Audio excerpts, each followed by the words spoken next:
Win സ്മൃതി പരുത്തിക്കാട്. കൊല്ലം Thevalakkara boys ഹൈസ്കൂളിലെ 8ാം class വിദ്യാർത്ഥി മിഥുന്റെ മരണം ഇന്ന് നാടിന്റെ ആകെ കണ്ണീരായി. ക്ലാസ് മുറിയോട് ചേർന്ന് നിർമ്മിച്ച സൈക്കിൾ ഷെഡിന് മുകളിലെ വൈദ്യുതി ലൈനാണ് ആ 13 വയസ്സുകാരന്റെ ജീവനെടുത്തത്. മിഥുന്റെ മരണത്തിലൂടെ കേരളം കണ്ടത് അനാസ്ഥയുടെ നേർചിത്രമാണ്. നൂറുകണക്കിന് കുട്ടികൾ പഠിക്കുന്ന സ്കൂളിൽ മരണക്കിണിയായി വൈദ്യുതി ലൈൻ തൂങ്ങിയാടാൻ തുടങ്ങിയിട്ട് നാളുകളായി. അനുമതി പോലും വാങ്ങാതെ സൈക്കിൾ ഷെഡും നിർമ്മിച്ചു. മാസങ്ങൾക്ക് മുൻപേ ഈ അപകടക്കിണിയെക്കുറിച്ച് KSEB അറിയിച്ചതാണ്. എന്നിട്ടും അത് മാറ്റാൻ പിന്നെയും മീറ്റിംഗുകൾക്കായി കാത്തിരുന്നു.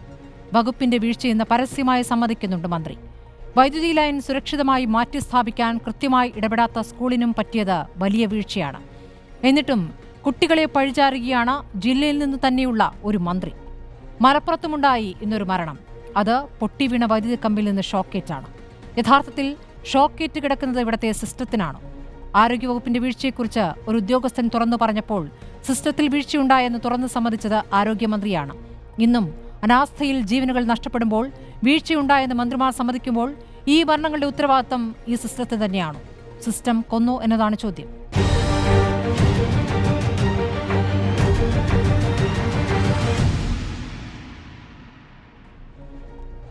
CPM പ്രതിനിധി SR അരുൺ ബാബു കൊല്ലത്തുനിന്ന് തന്നെയുള്ള പ്രതിനിധിയാണ്.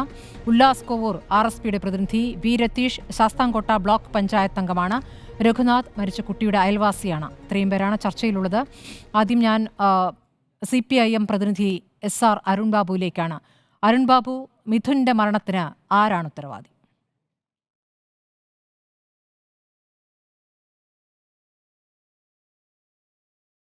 നമ്മുടെ നാടിനെ നടുക്കിയൊരു മരണമാണ് സംഭവിച്ചിരിക്കുന്നത്. തേവലക്കര ബോയ്സ് ഹൈസ്കൂളിലെ 8ാം ക്ലാസ് വിദ്യാർത്ഥി മിഥുൻ മിടുക്കനായ ഒരു വിദ്യാർത്ഥിയാണ്. നന്നായി ഫുട്ബോൾ കളിക്കുന്ന നാടിൻ്റെ ഒരു പ്രതീക്ഷയായിരുന്ന കുട്ടിയാണ്. സ്വന്തം ക്ലാസ്സിലെ മറ്റൊരു കുട്ടിയെ, തൻ്റെ കൂട്ടുകാരനെ സഹായിക്കുന്നതിന് വേണ്ടിയാണ് അദ്ദേഹം ചെരുപ്പെടുക്കുന്നതിന് വേണ്ടി കളിച്ചുകൊണ്ടിരുന്നപ്പോൾ ചെരുപ്പ് ഈ സൈക്കിൾ ഷെഡിന്റെ മുകളിലേക്ക് വീഴുകയും അതെടുക്കാൻ വേണ്ടി ഇറങ്ങി ഇങ്ങനൊരു ദാരുണമായ അപകടത്തിലേക്ക് എത്തപ്പെട്ടത്. നമ്മുടെ നാടിനെ ആകെ വിഷമകരമാക്കി മാറ്റിയ ദാരുണമായ ഒരു സംഭവം നമ്മളെല്ലാവരും വളരെ സങ്കടത്തോടു കൂടിയാണ് കാണുന്നത്. ആ സംഭവത്തെക്കുറിച്ച് അപ്രതീക്ഷിതമായ ഉണ്ടായ ഒന്നാണ് അപകടം. ആ നിലയിൽ ഈ അപകടത്തെ, അതിന്റെ എല്ലാത്തരം വശങ്ങളെക്കുറിച്ച് പരിശോധിക്കുന്നതിനും പൊതുവിദ്യാലയങ്ങൾ കൂടുതൽ ശക്തിപ്പെട്ടുകൊണ്ട് മുന്നോട്ട് വരുന്ന ഈ കാലഘട്ടത്തിൽ 1917 ആരംഭിച്ച ഒരു പൊതുവിദ്യാലയമാണ്. അതൊരു പ്രദേശത്തിന്റെ ആകെ, ഒരു ജനങ്ങളുടെ ആകെ ഒരു പൊതുസ്വത്തായിട്ടുള്ള സ്കൂൾ കൂടിയാണ്. ഒരു 4-5 പഞ്ചായത്തുകളിലെ അവിടുത്തെ തദ്ദേശീയരായിട്ടുള്ള നാട്ടുകാർ ചേർന്നുകൊണ്ട് നടത്തുന്ന ഒരു സ്കൂൾ എന്ന നിലയിൽ കൂടി ആ സ്കൂളിൽ ഉണ്ടായ ഈ സംഭവം, നമ്മുടെ ഒരു കുഞ്ഞനുജന്റെ ജീവനെടുത്ത ഈ ദാരുണമായ സംഭവം, അതിനെക്കുറിച്ച് സമഗ്രമായ അന്വേഷണം നടത്തുന്നതിന് വേണ്ടിയാണ് ഇപ്പോൾ വിദ്യാഭ്യാസ വകുപ്പും ഗവൺമെന്റും ആകെ. ശ്രീ SR അരുൺ ബാബു, ഇതിപ്പോൾ അപ്രതീക്ഷിതമായ ഒരു അപകടം എന്ന നിലയ്ക്കാണോ അതിനെ കാണേണ്ടത്? വരുത്തിവെച്ച ദുരന്തം എന്ന നിലയ്ക്കാണോ? താങ്കൾ പറഞ്ഞതുപോലെ 1917 തുടങ്ങിയ സ്കൂളായിരിക്കാം, വർഷങ്ങൾ പഴക്കമുള്ള സ്കൂളാണ്. അവിടുത്തെ ഒരുപാട് പഞ്ചായത്തിലെ കുട്ടികൾക്ക് പഠിക്കാനുള്ള സംവിധാനമാണ്. ഇതൊക്കെ ശരി തന്നെ. പക്ഷേ കാലാകാലങ്ങളിൽ നിയമമുണ്ട്. ഓരോ സമയത്തും സ്കൂളിലെ ഫിറ്റ്നസ് അടക്കമുള്ള കാര്യങ്ങളിൽ പരിശോധന വേണം. സ്കൂൾ തുറക്കുന്നതിന് മുമ്പ് വേണ്ട കൃത്യമായ പരിശോധനകൾക്കുള്ള സർക്കുലറുണ്ട്. ആ സർക്കുലർ അനുസരിച്ച് പ്രവർത്തിച്ചിരുന്നുവെങ്കിൽ ഇങ്ങനെ അപകടപ്പെടുത്തുന്ന വിധത്തിൽ ഒരു വൈദ്യുതി ലൈൻ അങ്ങനെ പൊട്ടി വീണ് കിടക്കുമായിരുന്നു. അതിന് താഴെ ഉണ്ടാക്കിയ നിർമ്മാണവും അനധികൃതമായിട്ടാണ് എന്നുള്ള വിവരങ്ങളാണല്ലോ ഇപ്പോൾ പുറത്തു വരുന്നത്. അപ്പോൾ ഒരു അപകടത്തിൽ മരിച്ചൊരു ജീവനെക്കുറിച്ചല്ല നമ്മൾ സംസാരിക്കുന്നത്, കൊന്ന ഒരു ജീവനെക്കുറിച്ചാണ്. ഇത് വല്ലാത്ത അനാസ്ഥയാണ്. സ്കൂളിന്റെ അനാസ്ഥയുണ്ട്, KSEBയുടെ അനാസ്ഥയുണ്ട്. ഇതൊക്കെ തന്നെയും റിപ്പോർട്ടുകൾ കിട്ടിയാലേ മനസ്സിലാവൂ എന്നാണോ എനിക്ക്? അത്തരത്തിലൊരു മുഖവുര കൊടുക്കുന്നത് ഒരു കുഞ്ഞിനെ, അതായത് ഒരു കുഞ്ഞനുജനെ, അവരുടെ അധ്യാപകരുടെയും അത് സഹപാഠികളുടെ എല്ലാം പ്രിയപ്പെട്ട അവരുടെ കൂട്ടുകാരനെ, അവരുടെ ഒരു കുട്ടിയെ അധ്യാപകർ, അവിടുത്തെ സംവിധാനം അങ്ങനെ കൊന്നതാണ് എന്ന നിലയിലേക്ക് ആമുഖം കൊടുക്കുന്നത് തന്നെ ശരിയല്ല. ശ്രീ അരുൺകുമാർ, അത് അങ്ങനെ പറയുന്നതിന് കാരണം ശ്രീ അരുൺകുമാർ, വിദ്യാഭ്യാസ വകുപ്പ് മന്ത്രി പറഞ്ഞതാണെന്നേ. അതിലേക്കെത്തിയ സാഹചര്യങ്ങളെ കുറിച്ച് അന്വേഷിക്കുമെന്നാണ് ഗവൺമെന്റ് പറഞ്ഞത്. അതെ, അന്വേഷിക്കുമെന്ന് പറഞ്ഞ ഒരു ജീവൻ പോയി കഴിഞ്ഞിട്ടുള്ള അന്വേഷണം അതിന്റെ നടപടിക്രമങ്ങളാണ്. അതിലേക്ക് നയിച്ച കാര്യങ്ങൾ മിണ്ടാനേ പാടില്ല എന്ന് അങ്ങ് എങ്ങനെയാണ് പറയുക? മന്ത്രി തന്നെ പറയുകയാണ് പ്രിൻസിപ്പൽ എന്ത് ചെയ്യുകയായിരുന്നു, അവിടുത്തെ ഹെഡ് മിസ്ട്രസ് എന്ത് ചെയ്യുകയായിരുന്നു? ഒരു മിനിറ്റ്, ചോദ്യം പൂർത്തിയാക്കട്ടെ. ആമുഖം നിങ്ങൾക്ക് ബുദ്ധിമുട്ടുണ്ടാക്കുന്നുണ്ടെങ്കിൽ എന്റെ ചോദ്യത്തിന് ഉത്തരം പറയൂ. ഒരു മിനിറ്റ്. ഇവിടുത്തെ സംവിധാനങ്ങൾ അനാസ്ഥയിൽ കൊല്ലപ്പെടുന്നത് ആ നിലയ്ക്കാണ് ചോദ്യം ചെയ്യപ്പെടുക.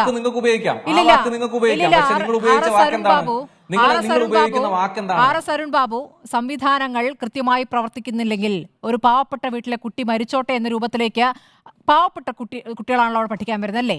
ദരിദ്രരിൽ ദരിദ്രരായ കുട്ടികളാണ്. ഈ മിഥുന്റെ ജീവിത പശ്ചാത്തലം തന്നെ അങ്ങേക്ക് അറിയാവുന്നതാണല്ലോ. അമ്മ വീട്ടുജോലിക്കായി കുവൈത്തിലേക്ക് പോയി. ആ കുടുംബം ഇപ്പോൾ തുർക്കിയിലേക്ക് പോയതുകൊണ്ട് അവിടേക്ക് പോയിരിക്കുകയാണ്. അമ്മ ആ മരണം അറിഞ്ഞത് ഈ വൈകുന്നേരം 6:15 ശേഷമാണ്. അതും അങ്ങേക്ക് അറിയാവുന്ന കാര്യമാണ്. അച്ഛൻ ഒരു മേസ്ത്രിയാണ്. എല്ലാ ദിവസവും ജോലിയില്ല. കുട്ടി എന്നും സ്കൂൾ ബസ്സിലാണ് പോകാറുള്ളത്. ഇന്ന് അച്ഛൻ ട്യൂഷന് സ്കൂട്ടറിൽ വിട്ടതാണ്. മകൻ 2 മക്കളെയും പഠിപ്പിക്കാൻ ആ അമ്മയും അച്ഛനും ബുദ്ധിമുട്ടുന്നതും ആ വീടിന്റെ സാഹചര്യം അങ്ങേക്ക് അറിയാവുന്നതാണ്, അല്ലേ? ആ പശ്ചാത്തലം, അതേ പശ്ചാത്തലത്തിലുള്ള നിരവധി കുട്ടികൾ പഠിക്കുന്ന സ്കൂളാണ്. ആ സ്കൂളിന്റെ അകം ഞങ്ങൾ കണ്ടതാണെന്നേ. അത് പൊട്ടിപ്പൊളിഞ്ഞും തകർന്നും തുരുമ്പ് പിടിച്ചും ഒക്കെയുള്ള സംവിധാനങ്ങളാണ് അവിടെ തുടരുന്നത്. ഞാൻ ചോദിക്കുന്നത്, സ്കൂൾ തുറക്കുന്നതിന് മുമ്പ് മുന്നൊരുക്കങ്ങളെപ്പറ്റി വിദ്യാഭ്യാസ വകുപ്പ് നൽകിയ നിർദ്ദേശങ്ങൾ അത് കൃത്യമായി പാലിച്ചിരുന്നെങ്കിൽ ഈ ദുരന്തം ഉണ്ടാകുമായിരുന്നു. അപ്പോഴാണ് അവിടെ കൊന്നോ എന്ന ചോദ്യം വരുന്നത്. ആ മുന്നൊരുക്കങ്ങൾ എന്ന് പറയുന്നത് ഒരു ജീവനെടുക്കുന്ന വിഷയമാകുകയാണ്. മെയ് 13 പൊതുവിദ്യാഭ്യാസ ഡയറക്ടർ എല്ലാ പ്രധാനാധ്യാപകർക്കും പ്രിൻസിപ്പൽമാർക്ക് അടക്കം സർക്കുലർ നൽകിയിട്ടുള്ളതാണ്. അങ്ങനെ വരുമ്പോൾ അവിടെ ഫിറ്റ്നസ് സർട്ടിഫിക്കറ്റ് വേണം. ഇവിടെ അപകടകരമായ രീതിയിൽ വൈദ്യുതി ലൈനുകൾ ഒഴിവാക്കണമെന്ന കൃത്യമായ നിർദ്ദേശമുണ്ട്. ഇത് CPM മാനേജ്മെന്റ് അല്ലേ ഈ സ്കൂളിന്റെ? അപ്പോൾ നിങ്ങൾക്ക് പാർട്ടി എന്ന നിലയ്ക്കും അതിൽ ഉത്തരവാദിത്തമുണ്ട്. അങ്ങ് ആ ഉത്തരവാദിത്തത്തിൽ നിന്നുകൊണ്ട് മറുപടി നൽകണം. അല്ല, ഒന്ന് ഞാൻ വീണ്ടും പറയുന്നു, സിസ്റ്റം കൊന്നോ എന്നുള്ള നിങ്ങളുടെ ആമുഖമായ ചോദ്യം തന്നെ ശരിയല്ല. അവിടെ ഇത്തരത്തിൽ അപ്രതീക്ഷിതമായി ഉണ്ടാകുന്നതാണ് അപകടം. ആ നിലയിലേക്ക് അപകടമുണ്ടായി. അതുമായി ബന്ധപ്പെട്ട കാര്യങ്ങൾ വളരെ ഗൗരവമായി പരിശോധിക്കുമെന്ന് ഗവൺമെന്റ് തന്നെ പറഞ്ഞിട്ടുണ്ട്. ആ കാര്യങ്ങൾക്കകത്ത് നമ്മുടെ നാടിന്റെ ആകെ നിലപാട് ആ കുഞ്ഞിനോടും ആ കുഞ്ഞിന്റെ കുടുംബത്തോടൊപ്പം തന്നെയാണ്. ബാക്കി ഉണ്ടായിട്ടുള്ള ഏതെങ്കിലും ഒരു തെറ്റായ പ്രവണത ഉണ്ടെങ്കിൽ അതിനെ ഒന്നും സംരക്ഷിക്കുന്ന നിലപാടല്ല. പിന്നെ രണ്ടാമത് ചോദ്യം CPIMന്റെ മാനേജ്മെന്റ് അല്ലേ? CPIM കേരളത്തിൽ എവിടെയും സ്കൂളുകൾ നടത്തുന്നില്ല. CPIMന്റെ നേതൃത്വത്തിൽ ഇപ്പൊ ഇവിടെ നമുക്ക് സമീപ ദിവസങ്ങളിലുള്ള ചില വിവാദങ്ങളുമായി ബന്ധപ്പെട്ടെല്ലാം ഞങ്ങൾ RSS നിരവധി സ്കൂളുകൾ നടത്തുന്നുണ്ടെന്ന്, 10,000-കണക്കിന് സ്കൂളുകൾ നടത്തുന്നുണ്ടെന്നൊക്കെ ചില ആളുകൾ അത് വളരെ വലിയ നേട്ടമാണെന്നൊക്കെ പറയുന്ന ആളുകളുണ്ട്. പക്ഷേ കേരളത്തിൽ എവിടെയും CPIM സ്കൂൾ നടത്തുന്നില്ല. അവിടെ എന്താണ്? CPIMന്റെ നേതൃത്വത്തിലുള്ള സ്കൂളല്ല. അവിടെ 4-5 പഞ്ചായത്തുകളിലുള്ള ജനങ്ങൾ, അവർ 1000-ലധികം അംഗങ്ങളുള്ള ഒരു തെരഞ്ഞെടുക്കപ്പെടുന്ന കമ്മിറ്റിയാണ്. 1000-ലധികം അംഗങ്ങളുള്ള ആ അംഗങ്ങൾ തെരഞ്ഞെടുക്കപ്പെടുന്ന കമ്മിറ്റിയാണ് അവിടെ. അതിനകത്ത് വിവിധ രാഷ്ട്രീയ പെട്ട ആളുകളുണ്ട്, വിവിധ നിലയിലുള്ള ആളുകളുണ്ട്. ആ തദ്ദേശീയരായിട്ടുള്ള നാട്ടുകാരുടെ ഒരു ജനകീയ കമ്മിറ്റിയാണ്. അതിനകത്ത് CPMന്റെ ഏതെങ്കിലും പാർട്ടി അംഗങ്ങളും ഉണ്ടാകും. ആ സ്കൂളിന്റെ തന്നെ PTA പ്രസിഡന്റ് ആരാണ്? PTA പ്രസിഡന്റ് തേവലക്കരയിലെ മുൻ പഞ്ചായത്ത് പ്രസിഡന്റ്, കോൺഗ്രസിന്റെ പഞ്ചായത്ത് പ്രസിഡന്റ് ആയിട്ടുള്ള ജോസ് ആന്റണി എന്ന് പറയുന്ന ആളാണ്. CPMന്റെ പാർട്ടിയുടെ നിയന്ത്രണത്തിലുള്ള സ്കൂളാണെങ്കിൽ ഇന്ന് കൊല്ലത്തെ DCCയുടെ പ്രസിഡന്റ് രാജേന്ദ്ര പ്രസാദ് അവിടുത്തെ അധ്യാപകനായിരുന്നു. ഇന്നും അവിടുത്തെ ആ സ്കൂളിനകത്ത് അധ്യാപകരായിട്ട് കോൺഗ്രസിന്റെ പ്രവർത്തകരായിട്ടുള്ള അധ്യാപകരടക്കമുണ്ട്. അപ്പൊ അങ്ങനെ CPMന്റെ ഭരണസമിതിയുടെ സ്കൂളാണ്, CPMന്റെ സ്കൂളാണ് എന്ന് പറയുന്ന നിലയിലേക്ക് നടത്തുന്ന ചർച്ച തെറ്റായ നിലയിലേക്ക് ഒരു വാർത്ത ഇവിടെ ചമയ്ക്കുകയാണ്. അത് വസ്തുതകൾക്ക് നിരക്കുന്നതല്ല. അതൊരു ജനകീയ കമ്മിറ്റിയാണ്. അതിനകത്ത് CPMമാരും ഉണ്ടാവാം. അതിനകത്ത് ആ നാട്ടിലുള്ള വിവിധ ആളുകളുണ്ട്, 1000-കണക്കിന് അംഗങ്ങളുണ്ട്. അതിന്റെ അംഗങ്ങളായിട്ട് അതിന്റെ പൂർവ്വ വിദ്യാർത്ഥികളുണ്ട്, അവരുടെ രക്ഷകർത്താക്കളുണ്ട്, മുൻ അധ്യാപകരുണ്ട്, വിവിധ രാഷ്ട്രീയ പാർട്ടികളുടെ ആളുകളുണ്ട്. അതിനകത്ത് CPMമാരും ഉണ്ട്. അല്ലാതെ CPM ഒരു സ്കൂൾ നടത്തുന്നു പറയുമ്പോൾ കോൺഗ്രസിന്റെ മുൻ പഞ്ചായത്ത് പ്രസിഡന്റിനകത്ത് ഉത്തരവാദിത്തമില്ലേ? കോൺഗ്രസിന്റെ DCC പ്രസിഡന്റ് ആയിട്ടുള്ള ശ്രീ രാജേന്ദ്ര പ്രസാദ്, അദ്ദേഹം ഞങ്ങളൊരു അഭിമാനത്തോട് കൂടിയാണ് അദ്ദേഹം ആ സ്കൂളിൽ പഠിപ്പിച്ച ആളാണ്. ശരി, PTA പ്രസിഡന്റ് കോൺഗ്രസ് ആണ്, അവിടുത്തെ അധ്യാപകർ കോൺഗ്രസ്സുകാരായിട്ടുണ്ട്, ഇതൊക്കെയാണ്. അപ്പോൾ ജനകീയ കമ്മിറ്റി എന്ന് പറയുമ്പോൾ എല്ലാ രാഷ്ട്രീയ പാർട്ടികളും ഉണ്ട്. അത് അവിടെ നിൽക്കട്ടെ. ഈ മരണം ആരുടെ ഉത്തരവാദിത്തമാണെന്നാണ് ഉല്ലാസ് കൗർ താങ്കൾ കരുതുന്നത്? ഒരു കുട്ടി മരിക്കുന്നു, അവിടെ ഒരു അനധികൃതമായ ഒരു ഷെഡിന്റെ നിർമ്മാണം ഉണ്ടായിട്ടുണ്ട്. അതിന്റെ മുകളിൽ ഒരു ആസ്ബറ്റോസ് ഷീറ്റാണ്. ആ ഷീറ്റും ഈ വൈദ്യുതി ലൈനും തമ്മിൽ ചേർന്ന് കിടക്കുകയാണ്. ഈ വൈദ്യുതി ലൈൻ എത്ര ഉയരത്തിൽ കെട്ടണം എന്നുള്ള കാര്യത്തിലൊക്കെ ചട്ടമുണ്ട്. ഈ ചട്ടമൊക്കെ മറികടക്കുന്ന രീതിയിൽ അവിടെ ഒരു അനധികൃത നിർമ്മാണം ഉണ്ടാവുകയാണ് ചെയ്തിരിക്കുന്നത്. കാരണം വൈദ്യുതി ലൈൻ അവിടെ നേരത്തെയുണ്ട്. ഇത് അപകടമുണ്ടാകാതിരിക്കാനുള്ള മുൻകരുതൽ എടുക്കണമെന്ന് KSEB അങ്ങോട്ട് ആവശ്യപ്പെട്ടിട്ടും അങ്ങോട്ട് ആവശ്യപ്പെട്ടിട്ടും സ്കൂൾ പറഞ്ഞത് മീറ്റിങ്ങുകൾ ചേരട്ടെ എന്നാണ്. അപ്പോൾ ആ മീറ്റിംഗ് ചേരേണ്ടവരുടെ രാഷ്ട്രീയ പശ്ചാത്തലത്തെക്കുറിച്ച് ചോദിച്ചപ്പോഴാണ് CPM അങ്ങനെ ഒരു ഉത്തരവാദിത്തമില്ല എന്ന് ഇപ്പോൾ CPM പ്രതിനിധി പറഞ്ഞത്. താങ്കൾക്ക് ഇതിന്റെ ഉത്തരവാദിത്തം ആർക്കാണെന്നാണ് തോന്നുന്നത്? തീർച്ചയായിട്ടും ഞാൻ ശ്രീ അരുൺ ബാബു പറയുമ്പോൾ വളരെ സങ്കടത്തോടെ കേട്ടുകൊണ്ടിരിക്കുകയായിരുന്നു. കാരണം ഞാൻ ആ വീട്ടിൽ പോയിരുന്നു. ഇന്ന് രാവിലെ 9:30 മുതൽ ഈ വിഷയവുമായി ബന്ധപ്പെട്ട് നിൽക്കുന്ന ഒരു പൊതുപ്രവർത്തകനാണ്. ഇതിൻ്റെ മാനേജ്മെൻറ്റ് ആരാണ് എന്നുള്ളതിനെക്കുറിച്ച് ഞാൻ പിന്നീട് വരാം. അല്ലെങ്കിൽ അതിൻ്റെ സ്കൂൾ ഫിറ്റ്നസ് സർട്ടിഫിക്കറ്റിൻ്റെ മറ്റ് സാങ്കേതിക വശങ്ങളിലേക്ക് വരുന്നതിന് മുമ്പ് തന്നെ മനുഷ്യത്വപരമായി നമ്മൾ കാണേണ്ട ചില കാര്യങ്ങളുണ്ട്. മനുഷ്യത്വം എന്ന് പറയുന്നതാണല്ലോ ആദ്യം. സത്യത്തിൽ ആ ദൃശ്യങ്ങൾ കേരളം കണ്ട് നടുങ്ങിയതാണ്. ഇത്രയധികം കുട്ടികൾ പഠിക്കുന്ന ഒരു വിദ്യാലയത്തിൽ ഒരു ഒരു കൈവയർ അല്ലെങ്കിൽ ഒരു നമ്മൾ തുണിയൊക്കെ അലക്കാനിടുന്ന ഒരശ പോലെ അത്രയും അപകടകരമായ രീതിയിലാണ് ഈ ലൈൻ കിടക്കുന്നത്. ഇതെല്ലാവരും ദൃശ്യങ്ങൾ കണ്ടതാണ്. ഞാൻ ആ വീട്ടിൽ പോയപ്പോൾ സത്യം പറഞ്ഞാൽ വല്ലാത്ത വിഷമമാണ് നമുക്കുള്ളത്. ഒരു രാഷ്ട്രീയ സംവാദം എന്നതിനപ്പുറം ഇതിനെ മനുഷ്യത്വപരമായി നാം കാണേണ്ടതുണ്ട്. അതുകൊണ്ടാണ് ഞാൻ ആദ്യമായി ഫിറ്റ്നസിൻ്റെ സാങ്കേതികതയെക്കുറിച്ച് പറയുന്നതിന് മുമ്പ് ഈ കുടുംബത്തെ നമ്മളൊന്നും മനസ്സിലാക്കിയിരിക്കണം എന്നുള്ളതാണ്. ആ കുടുംബത്തിൻ്റെ ഇപ്പോഴത്തെ അവസ്ഥയെക്കുറിച്ച് നാം ഒന്ന് ചർച്ച ചെയ്യേണ്ടതാണ്. കാരണം ഓരോ ദുരന്തങ്ങളും ഉണ്ടാകുമ്പോൾ നമ്മൾ ചർച്ചകൾ ചെയ്യും, അത് അവസാനിപ്പിക്കും. തുടർന്ന് അടുത്ത ദുരന്തത്തിന് വേണ്ടി നമ്മൾ കാത്തിരിക്കുന്നവരായി മലയാളി മാറുകയാണ്. ദയവായി ഇതിൽ സങ്കുചിത രാഷ്ട്രീയം കാണാതെ ഈ കുരുന്നുകളുടെ ജീവന് വില കൽപ്പിക്കേണ്ട ഒരു കാലം വല്ലാതെ നീണ്ടുപോവുകയാണ്. എനിക്ക് പറയാനുള്ളത്, ഇന്ന് ഈ കൽപ്പണിക്കാരനായ മനുവിൻ്റെയും തൻ്റെ കുഞ്ഞുങ്ങളെ വളർത്താൻ നാട്ടിൽ ഒരു പണിയുമില്ലാതെ പ്രവാസ ലോകത്തേക്ക് പോകേണ്ടി വന്ന, കുവൈറ്റിൽ പോയി അവിടെ ശരിയായ രീതിയിൽ തൊഴിൽ ലഭിക്കാത്തത് കൊണ്ട് മാത്രം 15 ദിവസത്തേക്ക് തുർക്കിയിലേക്ക് പോയിരിക്കുകയാണ് ആ അമ്മ സുജ എന്ന് പറയുന്ന മാതാവ്. കുടുംബത്തെ എനിക്ക് വളരെ നേരിട്ടറിയാവുന്ന ഒരു കുടുംബമാണ്. മനുവിനെ എനിക്ക് നന്നായി അറിയാം. ആ കുടുംബത്തിൻ്റെ സാമ്പത്തിക പശ്ചാത്തലം അറിയാം. അപ്പോൾ ഇന്ന് രാവിലെ കൽപ്പണിക്കാരനായ ഈ പറയുന്ന മനു ഇന്ന് മഴയായതാൽ പുലർച്ചെ നല്ല മഴയായതിനാൽ തനിക്ക് പണിയില്ലാത്തതുകൊണ്ട് ഈ കുഞ്ഞു മകനെ കേവലം 13 വയസ്സുള്ള ഈ കുഞ്ഞു മകനെ ആദിക്കാട് എന്ന് പറയുന്ന സമീപ പ്രദേശത്തെ ട്യൂഷൻ സെൻറ്ററിൽ കൊണ്ടാക്കിയിട്ടാണ് തിരിച്ച് വീട്ടിലേക്ക് പോകുന്നത്. അവിടെ നിന്ന് അവൻ ബസ്സിൽ വന്നു. അവിടെ കൂട്ടുകാരോടൊപ്പം സ്കൂൾ തുടങ്ങുന്നതിന് മുമ്പ് കളിച്ചുകൊണ്ടിരിക്കുമ്പോഴാണ് ഈ അപകടമുണ്ടായത്. ഈ അപകടം സത്യത്തിൽ ഈ അപകടമുണ്ടാകുമ്പോൾ ഇവിടെ ശ്രീ അരുൺ ബാബു പറഞ്ഞ് വെള്ളപൂശാൻ ശ്രമിക്കുന്ന കാര്യങ്ങൾ ഇവിടെ ഞങ്ങളൊക്കെ അവിടുത്തെ HMുമായി ഇവിടുത്തെ മന്ത്രി പറഞ്ഞല്ലോ, HMന് എന്താ പണിയെന്ന് മന്ത്രി തന്നെ ചോദിച്ചല്ലോ, വിദ്യാഭ്യാസ മന്ത്രി തന്നെ ചോദിച്ചല്ലോ. ഇത് ഒരു സ്കൂളിൻ്റെ മധ്യഭാഗത്തു കൂടിയാണ് ഈ 4 ഇലക്ട്രിക് ലൈനുകൾ കടന്നു പോകുന്നത്. അതിൻ്റെ താഴ്ഭാഗത്ത്, അതായത് 1 മീറ്റർ പോലും അകലത്തിലല്ലാതെ ഒരു അനുമതിയുമില്ലാതെ ഫിറ്റ്നസ് ലംഘിക്കപ്പെട്ട് അല്ലെങ്കിൽ കാലഹരണപ്പെട്ട ഒരു ബിൽഡിങ്ങിൻ്റെ ഒരു ഓടിട്ട ബിൽഡിങ്ങിനോട് ചേർന്ന് അനധികൃതമായി പണിഞ്ഞ സൈക്കിൾ ഷെഡിൻ്റെ മുകളിൽ ടിൻ ഷീറ്റുകൾക്ക് മുകളിൽ നിന്നുകൊണ്ടാണ് ഈ കുഞ്ഞി അപകടത്തിലേക്ക് നടന്നെടുക്കുന്നത്. ഈ സൈക്കിൾ ഷെഡ് എപ്പോൾ നിർമ്മിച്ചതാണെന്ന് ഗുരുതരമായ അനാസ്ഥ കാണിച്ചിട്ടുണ്ട്. എപ്പോൾ നിർമ്മിച്ചതാണ് ഈ സൈക്കിൾ ഷെഡ്? അറിയാം. 6 വർഷങ്ങൾ മാനേജ്മെൻറ്റ് പറയുന്നത്, അല്ലെങ്കിൽ സ്കൂൾ അധികൃതർ ഞങ്ങൾ ചോദിച്ചപ്പോൾ ഞങ്ങളോട് പറഞ്ഞത് ഏകദേശം 9 വർഷമായി ഇത് ഷെഡിൻ്റെ. സത്യത്തിൽ ഇതൊരു 6 വർഷമേ ആയിട്ടുള്ളൂ. കാരണം ഞങ്ങളൊക്കെ പഠിച്ച സ്കൂളാണിത്. അപ്പോൾ സ്വാഭാവികമായും ഞങ്ങൾക്ക് വൈകാരികമായി ബന്ധമുള്ള സ്കൂളാണ്. ഒരുപാട് കാര്യങ്ങൾ പറയാനുണ്ട് ഇതുമായി ബന്ധപ്പെട്ട്, ഈ സ്കൂളിൻ്റെ മാനേജ്മെൻറ്റുമായി ബന്ധപ്പെട്ട ഒരുപാട് വിഷയങ്ങൾ പറയാനുണ്ടെന്നും ഈ ഒരു ദുരന്ത മുഖത്ത് വന്ന് നിന്ന് സങ്കുചിതമായ രാഷ്ട്രീയം പറയാൻ, അങ്ങനെ ഒരു വികലമായ ചർച്ചയിലേക്ക് കൊണ്ടുപോകാൻ ഞങ്ങൾ തയ്യാറല്ല. ഈ സാധാരണ പാവപ്പെട്ട അരികുവൽക്കരിക്കപ്പെട്ടവരും ദുർബല ജനവിഭാഗങ്ങളും പാർശ്വവൽക്കരിക്കപ്പെട്ടവരും ദളിത് വിഭാഗങ്ങളും ഒക്കെ ആശ്രയിക്കുന്ന ഒരു സ്കൂളാണിത്. ഇവിടെ വരുന്ന പാവപ്പെട്ട കുട്ടികളുടെ ജീവൻ്റെ വില എന്താണ്? സത്യത്തിൽ ഇത് ഒഴിവാക്കപ്പെടാമായിരുന്ന ഒരു ദുരന്തമല്ലേ ഇത്? അതായത് സ്കൂൾ അധ്യയന വർഷ ആരംഭത്തിൽ തന്നെ പൊതുവിദ്യാഭ്യാസ വകുപ്പ് നിഷ്കർഷിച്ചിട്ടുള്ള സർക്കുലറുകൾ, അതിൻ്റെ നോംസുകളെല്ലാം എങ്ങനെയാണ് അവഗണിക്കപ്പെട്ടത്? ഭരണത്തിൻ്റെ ഹുങ്കല്ലേ. ഇവിടെ അരുൺ ബാബു, എൻ്റെ പ്രിയപ്പെട്ട സുഹൃത്ത് പറഞ്ഞു, CPMന് ഒരു ബന്ധവുമില്ലെന്ന്.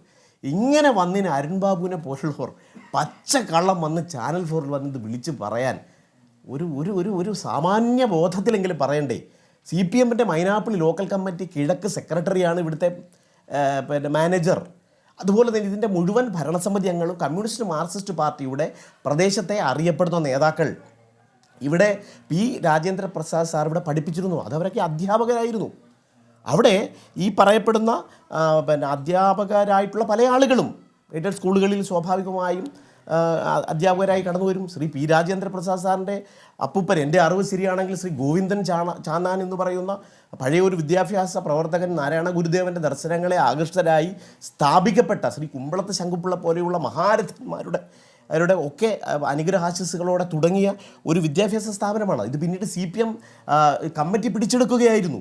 സത്യത്തിൽ ഇത് മാനേജ്മെൻ്റ് എന്ന് പറഞ്ഞാൽ അരുൺ ബാബുവിൻ്റെ വാദങ്ങളെ പൂർണ്ണമായി നിരാകരിക്കുകയാണ്. കാരണം ഇത് ഞാൻ പറഞ്ഞല്ലോ, ഞാനത് ആവർത്തിക്കുന്നു, കമ്മ്യൂണിസ്റ്റ് മാർക്സിസ്റ്റ് പാർട്ടിയുടെ മൈനാഗപ്പള്ളി കിഴക്ക് ലോക്കൽ കമ്മിറ്റി സെക്രട്ടറിയാണ് ഇതിൻ്റെ മാനേജർ. ഇതിൻ്റെ മുൻ മാനേജർ എന്ന് പറയുന്നത് CPMൻ്റെ ജില്ലയിലെ തന്നെ ഏറ്റവും പ്രധാനപ്പെട്ട നേതാക്കളിൽ ഒരാളായ കൊല്ലം ജില്ലാ പഞ്ചായത്തിൻ്റെ നിലവിലെ പ്രസിഡന്റ് കൂടിയായിട്ടുള്ള മാന്യദേഹമാണ് ഡോക്ടർ PK ഗോപൻ. അദ്ദേഹം ഇതിൻ്റെ മുൻ മാനേജറായിരുന്നു. അങ്ങനെ എത്രയോ ആളുകൾ ഇതിൻ്റെ മാനേജർമാരായിട്ടിരുന്നു. അപ്പോൾ അധികാര തുടർച്ചയുടെ ഹുങ്കിൽ ഫിറ്റ്നസ് സർട്ടിഫിക്കറ്റ് അല്ല, ഭൗതിക സാഹചര്യം മെച്ചപ്പെടുത്തിയില്ലെങ്കിലും ഫിറ്റ്നസ് ഉണ്ടായില്ല എങ്കിലും ഞങ്ങളെ സംരക്ഷിക്കാൻ മന്ത്രിയുണ്ട്, ഞങ്ങളെ സംരക്ഷിക്കാൻ പാർട്ടിയുണ്ട്, ഞങ്ങളെ സംരക്ഷിക്കാൻ മറ്റെന്തൊക്കെയോ ഉണ്ട് എന്ന മിഥ്യാധാരണയുടെ അടിസ്ഥാനത്തിൽ ഇവർ കൊണ്ടുവരുന്ന വെള്ളപൂശൽ വാദങ്ങളെ നിരാകരിച്ചു തന്നെ ഈ നമ്മുടെ ഈ പ്രദേശത്തെ പൊതുസമൂഹം ഒന്നാകെ പ്രതിഷേധത്തിലാണ്. അപ്പോൾ ആ പ്രതിഷേധത്തിൻ്റെ ഇടയിലേക്ക് വന്ന് ദയവായി ശ്രീമതി ചിഞ്ചുറാണി എന്ന് പറയുന്ന ഒരു മന്ത്രി, എനിക്ക് നേരിട്ടറിയാവുന്ന കുടുംബമാണ്, ഒരമ്മയല്ലേ ശ്രീമതി ചിഞ്ചുറാണി. ആ അമ്മ എന്താ പറഞ്ഞത്? ആ മന്ത്രിയായ അമ്മ എന്താ പറഞ്ഞത്? ആ കൊച്ചു പയ്യൻ്റെ കുഴപ്പം കൊണ്ടാണെന്ന്. അതെ, കൊച്ചു കുട്ടികളാവുമ്പോൾ കുരുത്തക്കേടും കുസൃതികളും കളികളുമൊക്കെ ഉണ്ടാവും. കൂട്ടുകാരൻ്റെ ചെരുപ്പ് ആ മുകളിൽ നിന്നും എടുക്കുന്നതിന് വേണ്ടി കയറിപ്പോയ പൊന്നുമകൻ, 13 വയസ്സ് മാത്രം പ്രായമുള്ള ആ കുടുംബത്തിൻ്റെ അത്താണി ആകേണ്ടിയിരുന്ന മിഥുൻ എന്ന് പറയുന്ന മകൻ്റെ അകാല മരണത്തിൽ ഒരു നാട് മുഴുവൻ വിറങ്ങിച്ച് നിൽക്കുമ്പോഴാണ് മന്ത്രിമാർ തന്നെ വന്ന്, വിദ്യാഭ്യാസ മന്ത്രി പറയുന്നു ഇത് HM എന്താ പണി, അതല്ലെങ്കിൽ KSEBയുടെ അനാസ്ഥയാണെന്ന് മാനേജ്മെൻറ്റ് പറയുന്നു, മാനേജ്മെൻറ്റ് അനാസ്ഥയാണെന്ന് KSEB പറയുന്നു, HM എന്താ പണിയെന്ന് വിദ്യാഭ്യാസ മന്ത്രി പറയുന്നു. അപ്പോൾ ഇതെല്ലാം പരസ്പരം പഴിചാരുന്നതും അതിനിടയിലേക്കാണ് ഒരു പാവപ്പെട്ട ദുർബല വിഭാഗത്തിൽ നിന്നും പഠിക്കാനായി വന്ന ഒരു കുട്ടിക്ക് ഈ ദുരന്തമുണ്ടായത്. ഇത് ഒരുപാട് കേരളത്തിലെ ഒരുപാട് കുട്ടികൾക്ക് ഒരു പക്ഷേ ഉണ്ടാകും. ഇവിടെ പറയുന്നു, ഞാൻ ഒന്നുകൂടി പറഞ്ഞ് അവസാനിപ്പിക്കാം പ്രിയപ്പെട്ട സ്മൃതി. ഇവിടെ സിസ്റ്റത്തിൻ്റെ കുഴപ്പം എന്ന് ഇവരെല്ലാം പറയുന്നു. സിസ്റ്റത്തിൻ്റെ ടോപ്പാരാ? HM എന്താ പണിയെന്ന് ചോദിച്ചാൽ മന്ത്രി സിസ്റ്റത്തിൻ്റെ ടോപ്പാണെങ്കിൽ മന്ത്രിക്ക് എന്താ പണി? അല്ല, മന്ത്രി എല്ലാ സ്കൂളുകളും പോയി ഫിറ്റ്നസ് സർട്ടിഫിക്കറ്റ് ഉണ്ടോ എന്ന് പരിശോധിക്കണം എന്നുള്ളതല്ല. പക്ഷെ ഓരോ ജില്ലയിലെയും കണക്കെടുക്കുകയും അതിന്റെ വിശദമായ പരിശോധന ഉത്തരവാദിത്തം മന്ത്രിമാർക്കുണ്ട്. ശരി, ഞാൻ വരാം രഘുനാഥിലേക്ക്. തീർച്ചയായും രഘുനാഥിലേക്ക് വരാം. അതിനു മുമ്പ് ശാസ്താംകോട്ട ബ്ലോക്ക് പഞ്ചായത്ത് അംഗം വി രതീഷിലേക്ക് പോവുകയാണ്. രതീഷ്, ഇപ്പോൾ ഈ കെട്ടിടം, ഈ പറയുന്ന ഈ സൈക്കിൾ ഷെഡ്, അതൊരു അനധികൃത നിർമ്മാണമാണ് എന്നാണല്ലോ ഇപ്പോൾ പറയുന്നത്. അനുമതി ഉണ്ടായിരുന്നില്ല എന്ന് പഞ്ചായത്ത് പറയുന്നു. 6 വർഷം മുമ്പുണ്ടാക്കിയ കെട്ടിടമാണെന്ന് പറയുന്നു. ഈ കെട്ടിടം അവിടേക്ക് ഉയർത്തിയത് കൊണ്ടാണ് ഈ വൈദ്യുത ലൈനുമായി ചേർന്ന് പോകുന്ന രൂപത്തിൽ അത് സംഭവിച്ചത്. ഇത് നിങ്ങളുടെ ആരുടെയും ശ്രദ്ധയിൽപ്പെട്ടിട്ടില്ല എന്നാണോ മനസ്സിലാക്കേണ്ടത്? ഈ പുറകിൽ ഒളിപ്പിച്ചു വെച്ചിട്ടൊന്നും ഒരു കെട്ടിടം പണിയില്ലല്ലോ. ഒരു സ്കൂളിൽ ഈ തരത്തിൽ നിങ്ങൾക്കൊക്കെ അറിയുന്ന നാട്ടിലെ ഒരു പ്രധാനപ്പെട്ട സ്കൂളാണ്, ഒരു വലിയ സ്കൂളാണ്. അപ്പോൾ ആ സ്കൂളിൽ ഇങ്ങനെയാണ് പ്രശ്നങ്ങൾ എന്നുള്ളത് നിങ്ങളുടെ ശ്രദ്ധയിലേക്ക് ഒരു തരത്തിലും വന്നില്ല എന്നാണോ?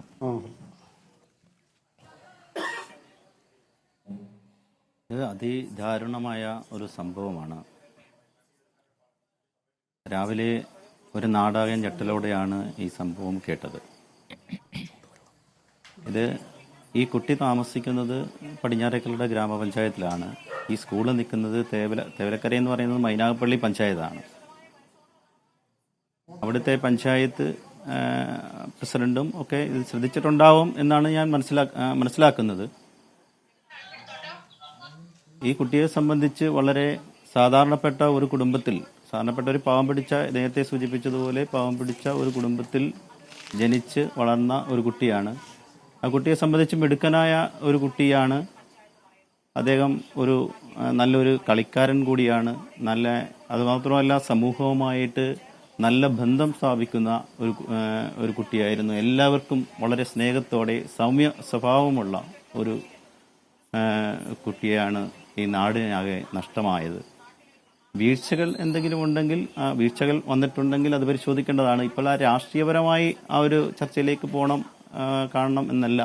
രാഷ്ട്രീയം എന്നുള്ളതല്ല, രാഷ്ട്രീയം എന്ന് നോക്കണ്ട ശ്രീ വി. രതീഷ്. പക്ഷേ വീഴ്ച പരിശോധിക്കണമല്ലോ. ഒരു കുട്ടി താങ്കൾ പറഞ്ഞതുപോലെ എല്ലാവരും ഇഷ്ടപ്പെടുന്ന ഒരു കുട്ടിയായിരുന്നു. ഫുട്ബോൾ കളിക്കുന്നു, പഠിക്കുന്നു, മുത്തശ്ശി കരഞ്ഞുകൊണ്ട് പറയുന്ന ഒരു കാര്യം, സ്വന്തം മകനെ പഠിപ്പിക്കാൻ കഴിഞ്ഞില്ല. ആ ഒരു കുറവ് പേരക്കുട്ടിയിലൂടെ നികത്താൻ ശ്രമിക്കുകയായിരുന്നു. 2 ആൺകുട്ടികളാണല്ലോ മകനുള്ളത്. അതിൽ മൂത്ത കുട്ടിയാണ് ഈ മരിച്ചുപോയ മിഥുൻ. അപ്പൊ മിഥുൻ പഠിക്കാനും മിടുക്കനായിരുന്നു, ഫുട്ബോൾ കളിക്കാനും മിടുക്കനായിരുന്നു. ക്ലാസ്സിന് തൊട്ട് മുമ്പ് 8:30 വന്ന് കളിക്കുകയായിരുന്നു, ഫുട്ബോൾ കളിക്കുകയായിരുന്നു. അതെ. ഇത് രാവിലെ ഇതുപോലെ നേരത്തെ സൂചിപ്പിച്ചതുപോലെ അച്ഛൻ രാവിലെ കൊണ്ടുവിട്ടിട്ട് ഈ മഴയെ മൂലം അച്ഛന് ഇന്ന് ജോലിയില്ലാത്ത കൽപ്പണിക്കാരനായ അച്ഛനാണ്. 2 ആൺപിള്ളേരാണ്. ഇതുപോലെ അമ്മ ഈ 3 മാസത്തിന് മുമ്പാണ് കുവൈറ്റിലേക്ക് പോയത്. അപ്പോൾ ആ കുടുംബം വളരെ കഷ്ടത അനുഭവിക്കുന്ന ഒരു കുടുംബമാണ്. ആ കുട്ടിയുടെ ദുഃഖം ഈ നാടിനെ ആകെ വളരെ വിഷമിപ്പിച്ച ഒരു സംഭവമാണ്. അപ്പോൾ അതിൻ്റെ ഈ പറഞ്ഞ പോലെ സ്കൂളിൽ എന്തെങ്കിലും വീഴ്ച വന്നിട്ടുണ്ടെങ്കിൽ അത് അവിടുത്തെ ഭരണാധികാരികൾ, അത് അവിടുത്തെ പഞ്ചായത്തും ഒക്കെ, പഞ്ചായത്ത് പ്രസിഡന്റ് അടക്കമുള്ളവർ ശ്രദ്ധിക്കേണ്ട വിഷയമാണ്. ശരി, ഞാൻ അയൽവാസിയിലേക്ക് പോവുകയാണ്. ശ്രീ രഘുനാഥ്, മിഥുൻ്റെ വീടിന് അടുത്ത് തന്നെയാണ് താങ്കളുടെ വീടുമെന്ന് മനസ്സിലാക്കുകയാണ്.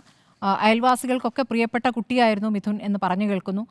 ഇപ്പോൾ ഉണ്ടായ സംഭവം, ഈ സ്കൂളിൻ്റെ ഭാഗത്തുനിന്നുണ്ടായിരിക്കുന്ന വീഴ്ച, അതേസമയം അധ്യാപകർ അതിനോട് പ്രതികരിച്ച രീതി, KSEBയുടെ പ്രതികരണം, ഇതൊക്കെ നമ്മുടെ മുന്നിലുണ്ട്. യഥാർത്ഥത്തിൽ ഇത് ആരുടെയൊക്കെ വീഴ്ചയാണെന്നാണ് നിങ്ങളുടെ ഒരു മനസ്സിലാക്കൽ? ഞാൻ ഈ കുട്ടിയുടെ ഏറ്റവും അടുത്തുള്ള താമസിക്കുന്ന ഒരു വ്യക്തി എന്ന നിലയ്ക്ക് ഇതിനകത്ത് കൂടുതൽ രാഷ്ട്രീയം കലർത്താൻ ഞാൻ ഉദ്ദേശിക്കുന്നില്ലെങ്കിൽ തന്നെ ചില കാര്യങ്ങൾ പറഞ്ഞു പോകാമെന്ന് വിചാരിക്കുകയാണ്. കാര്യം ഇതൊരു സിസ്റ്റത്തിന്റെ പ്രശ്നമാണ്, അല്ലെങ്കിൽ ഇത് മാനേജ്മെന്റിന്റെ ഭാഗത്തു നിന്നുണ്ടായ വലിയൊരു വീഴ്ചയാണ്. ഈ കുട്ടിയെ ഹോസ്പിറ്റലിൽ കൊണ്ടുവരുന്ന സമയത്ത് ഞാൻ ആ ഹോസ്പിറ്റലിലുണ്ട്. കൊണ്ടുവരുമ്പോൾ ഒരു പിയൂണും മറ്റു 2 പേരും ഒരു ഡ്രൈവറുമായിട്ടാണ് ഈ കൊച്ചിനെ അവിടെ കൊണ്ടുവരുന്നത്. അപ്പം നമ്മൾ തിരക്കി എന്താണ് വിഷയം. അപ്പോൾ ഈ കുട്ടിയെ ഐഡന്റിഫൈ ചെയ്യുന്നത് ഞാനിവിടെ സ്റ്റാഫായിട്ടുള്ള എൻ്റെ നാട്ടുകാരിയായ ഒരു പെൺകൊച്ചും കൂടെ. ഞങ്ങൾ കയറി കണ്ട് സത്യത്തിൽ ഈ നാട്ടിലേക്ക് നമ്മുടെ സുഹൃത്തുക്കളെ അല്ലെ അവരുടെ ബന്ധുക്കളെ വിളിച്ച് പറയാൻ പോലും ഒരു ഭയമായിരുന്നു. അവരെങ്ങനെ പ്രതികരിക്കും. അത്രയ്ക്ക് നല്ലൊരു കുട്ടി, ഒരു കുടുംബത്തിൻ്റെ അത്താണിയാകാൻ വേണ്ടി പട്ടിണി കടന്ന് പഠിപ്പിക്കുകയാണ് അതിൻ്റെ അച്ഛനെന്ന് വേണേൽ പറയാം. കാര്യം നമുക്കറിയാം, ഇപ്പം മേശരിപ്പണി എന്നൊക്കെ പറയുമ്പോൾ എല്ലാവരും കോൺട്രാക്ട് വർക്കിലേക്കൊക്കെ പോയ സ്ഥിതിക്ക് ഇവർക്ക് മാസത്തിൽ 4-5 ദിവസം കിട്ടുന്ന ജോലി, അതിൻ്റെ തുച്ഛമായ വരുമാനം വെച്ചും കൊണ്ട് ആ കുട്ടിയെ പഠിപ്പിക്കുന്നു. അതിൻ്റെ അമ്മ ഈ വിദേശത്ത് ജോലി ചെയ്യുന്നു എന്ന് പറയുമ്പോൾ അതൊരു വിദേശത്ത് പെർമനൻ്റായി ജോലിക്ക് പോയ ആളല്ല. ഒരു 3-4 മാസത്തേക്ക് അല്ല 6 മാസത്തേക്ക് ഒരു വീട്ടിൽ എന്തോ ഒരു കുട്ടിയെ നോക്കാനോ അങ്ങനെ മറ്റോ പോയത്. അത്രയും ഗതികേട് കൊണ്ട് പോയതാണ്. ഇവിടെ CPM-ന്റെ വീട്ടു ജോലിക്ക് പോയതാണ്. ഇവിടെ CPM-ന്റെ പ്രതിനിധിയാണെന്ന് തോന്നുന്നു. ആദ്യം പറഞ്ഞു ഇത് CPM ഭരിക്കുന്ന സ്കൂളല്ലാന്ന്. അത് വെറും പച്ചക്കള്ളം. ഈ ഞങ്ങളെപ്പോലുള്ള ജനങ്ങളുടെ മുമ്പിൽ, പടിഞ്ഞാറേക്കളുടെ അല്ലെങ്കിൽ ശാസ്താങ്ങളുടെ കുന്നത്തൂര് ജനിച്ചു വളർത്തുന്നവരുടെ മുമ്പിൽ വന്ന് ഇത്രയും പച്ചക്കള്ളം വിളിച്ചു പറയുമ്പോൾ എൻ്റെ അറിവിൽ 20-25 വർഷമായിട്ട് അവിടെ മാനേജ്മെന്റ് കംപ്ലീറ്റ് കൈകാര്യം ചെയ്യുന്നത് CPM ആണ്. അപ്പൊ അവർക്ക് ഇതിനകത്ത് PT അവരല്ല, അല്ലെങ്കിൽ മാനേജ്മെന്റ് അവരല്ല എന്നൊക്കെ പറയുന്നതിനകത്ത് യാതൊരു യാഥാർത്ഥ്യങ്ങളും ഇല്ല. നമ്മൾ രാഷ്ട്രീയത്തിലേക്ക് വലുതായിട്ട് കടക്കുന്നില്ല. നമ്മൾ ഒരുപാട് രാഷ്ട്രീയത്തിലേക്ക് കടക്കുന്നില്ല. കാരണം രാഷ്ട്രീയത്തിലേക്ക് കടക്കണ്ട രഘുനാഥ്. പക്ഷേ നോക്കൂ, ഈ KSEB ഇവിടെ പോസ്റ്റ് സ്ഥാപിക്കാൻ സ്കൂളിനോട് ആവശ്യപ്പെട്ടിരുന്നു. പോസ്റ്റ് സ്ഥാപിച്ചു കഴിഞ്ഞാൽ ഈ പ്രശ്നം കുറെ മാറുമായിരുന്നു, അത് മുകളിലേക്ക് ഉയർത്തി കെട്ടുമായിരുന്നു. പോസ്റ്റ് സ്ഥാപിക്കുന്ന കാര്യം പറയുമ്പോൾ ഞങ്ങൾ മീറ്റിംഗ് കൂടി കഴിഞ്ഞിട്ട് അറിയിക്കാമെന്ന് പറഞ്ഞത് ഈ പറയുന്ന കമ്മിറ്റിയാണ്, മാനേജിംഗ് കമ്മിറ്റിയാണ്. ചർച്ച തുടങ്ങുന്നതിന് മുമ്പ് മന്ത്രി ചിഞ്ചുറാണി പറഞ്ഞ ഒരു കാര്യം കേട്ട ശേഷം എത്താം. മന്ത്രി ചിഞ്ചുറാണി ഇന്ന് കൊച്ചിയിലെ CPI വനിതാ സംഗമത്തിൽ പറഞ്ഞ ഒരു കാര്യമുണ്ട്. ഇതൊരു പയ്യൻ്റെ ചെരുപ്പാണ്. ആ പയ്യൻ ചെരുപ്പെടുക്കാൻ ഷെഡിൻ്റെ മുകളിലേക്ക് കയറി. ചെരുപ്പെടുക്കാൻ പോയപ്പോൾ കാലൊന്ന് തെന്നി പെട്ടെന്ന് കയറി. പിടിച്ചത് വലിയ കമ്പിയിലാണ്. ഇതിലാണ് കറണ്ട് കടന്നു വന്നത്. ആ കുഞ്ഞപ്പോഴേ മരിച്ചു. അത് അധ്യാപകരുടെ കുഴപ്പമൊന്നുമല്ല. പക്ഷെ നമ്മുടെ കുഞ്ഞുങ്ങൾ കളിച്ച് കളിച്ച് ഇതിൻ്റെ മുകളിലൊക്കെ ചെന്ന് കയറുമ്പോൾ ഇത്രയും അപൽക്കരമായിട്ടുള്ള സംഭവങ്ങൾ ഉണ്ടാകുമ്പോൾ നമ്മൾ അന്ധാളിച്ചു പോകും. രാവിലെ സ്കൂളിൽ ഒരുങ്ങിപ്പോയ കുഞ്ഞ് മരിച്ചു വരുന്ന അവസ്ഥ. പക്ഷേ നമുക്ക് അധ്യാപകരെ കുറ്റം പറയാൻ പറ്റില്ല. നമ്മുടെ കുഞ്ഞുങ്ങൾ അവിടെ കയറരുതെന്ന് സഹപാഠികൾ പറഞ്ഞിട്ട് പോലും അവൻ അവിടെ കയറി എന്നാണ്. അപ്പോൾ കുട്ടിയുടെ കുഴപ്പമാണ് എന്നാണ് മന്ത്രിയും പറയുന്നത്. ശ്രീ അരുൺ,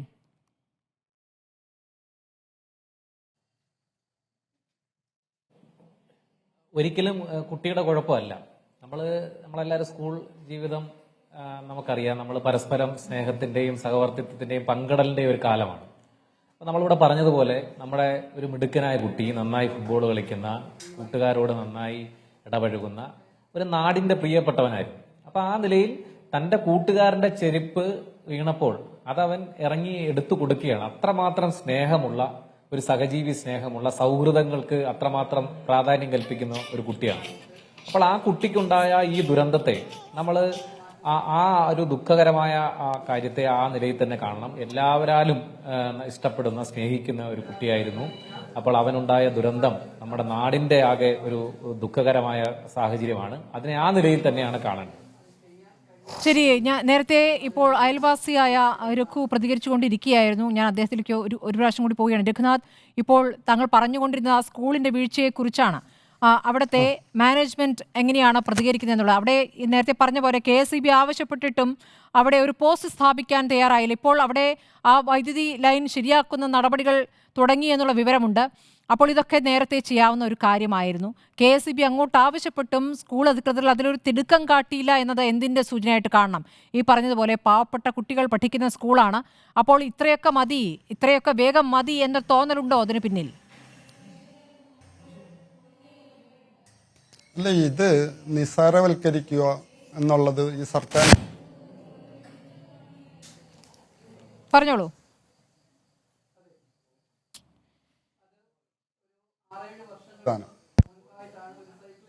ഒന്നുകൂടെ പറയാമോ? പറഞ്ഞത് വ്യക്തമായില്ല.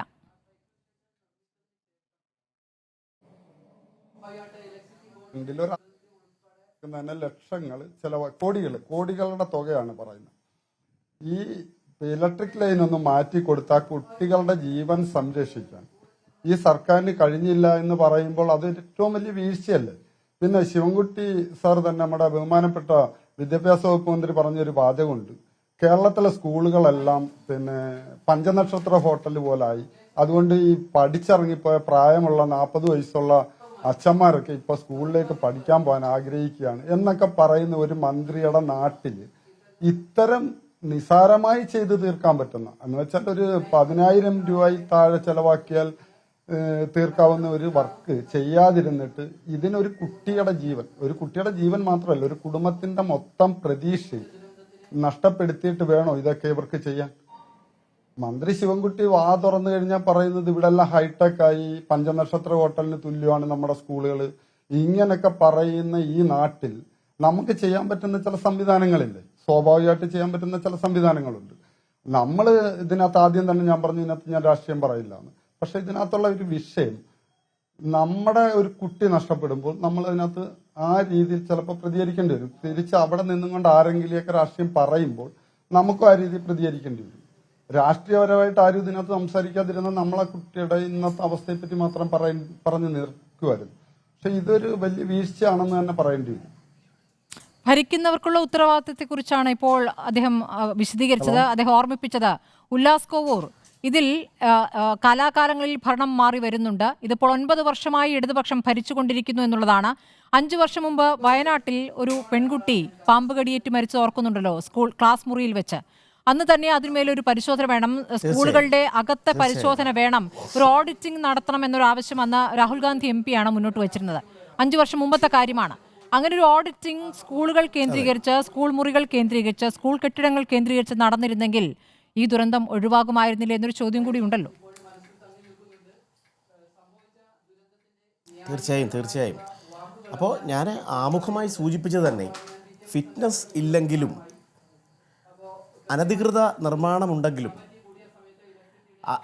അങ്ങനെ എന്തൊക്കെ പിഴവുകൾ ഉണ്ടായാലും തങ്ങളെ സംരക്ഷിക്കാൻ ഒരു ഗവൺമെൻറ്റും ഒരു വിദ്യാഭ്യാസ മന്ത്രിയും ഒരു പാർട്ടിയും ഉണ്ട് എന്ന ഒരു പാർട്ടി സ്കൂളിൻ്റെ മാനേജ്മെൻറ്റിൻ്റെ ധിക്കാരത്തിലൂടെയാണ് ഒരു പാവപ്പെട്ട കുഞ്ഞിൻ്റെ ജീവൻ നമുക്ക് നഷ്ടമായത്.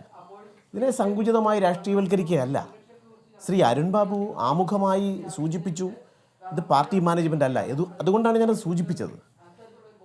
അധ്യയന വർഷം ആരംഭം തന്നെ അതായത് സ്കൂൾ ഫിറ്റ്നസ് ചട്ടത്തിൽ സുരക്ഷാ ക്രമീകരണങ്ങളെക്കുറിച്ച് പറയുന്നതിൽ പ്രത്യേകമായി പറയുന്നുണ്ട്. ഞങ്ങളത് മനസ്സിലാക്കുന്നു, നിങ്ങൾക്കതറിയാമല്ലോ. താഴ്ന്നു കിടക്കുന്ന ലൈനുകൾ ഉയർത്തി സ്ഥാപിക്കണം എന്ന് കൃത്യമായി പറയുന്നുണ്ടല്ലോ, എൻ്റെ കയ്യിലുണ്ട് ആരെ. അപ്പോൾ സ്വാഭാവികമായും ഈ മാനേജ്മെൻറ്റ് എന്തുകൊണ്ട് ഈ ലൈൻ ഉയർത്തുവാൻ ഇപ്പോൾ ഞങ്ങൾ ശ്രീ കൊടിക്കുന്നിൽ സുരേഷ് എംപിയുമായി HMOയുമായി സംസാരിച്ചു. HMന് അതിനകത്ത് കൃത്യമായ ഒരു ഉത്തരം പറയാൻ കഴിയുന്നില്ല എന്നുള്ളതാണ്. MP ചോദിച്ചു, നിങ്ങളിത് KSEBക്ക് എസ്റ്റിമേറ്റ് എടുത്ത് ഇത് മാറ്റി സ്ഥാപിക്കാൻ, സുരക്ഷിതമായി മാറ്റി സ്ഥാപിക്കാൻ നിങ്ങൾ നടപടി സ്വീകരിച്ചിരുന്നോ? അല്ലെങ്കിൽ ഈ മാനേജ്മെൻറ്റോ HMO ഇത് നമ്മളാ ദൃശ്യങ്ങൾ കാണുന്നല്ലോ.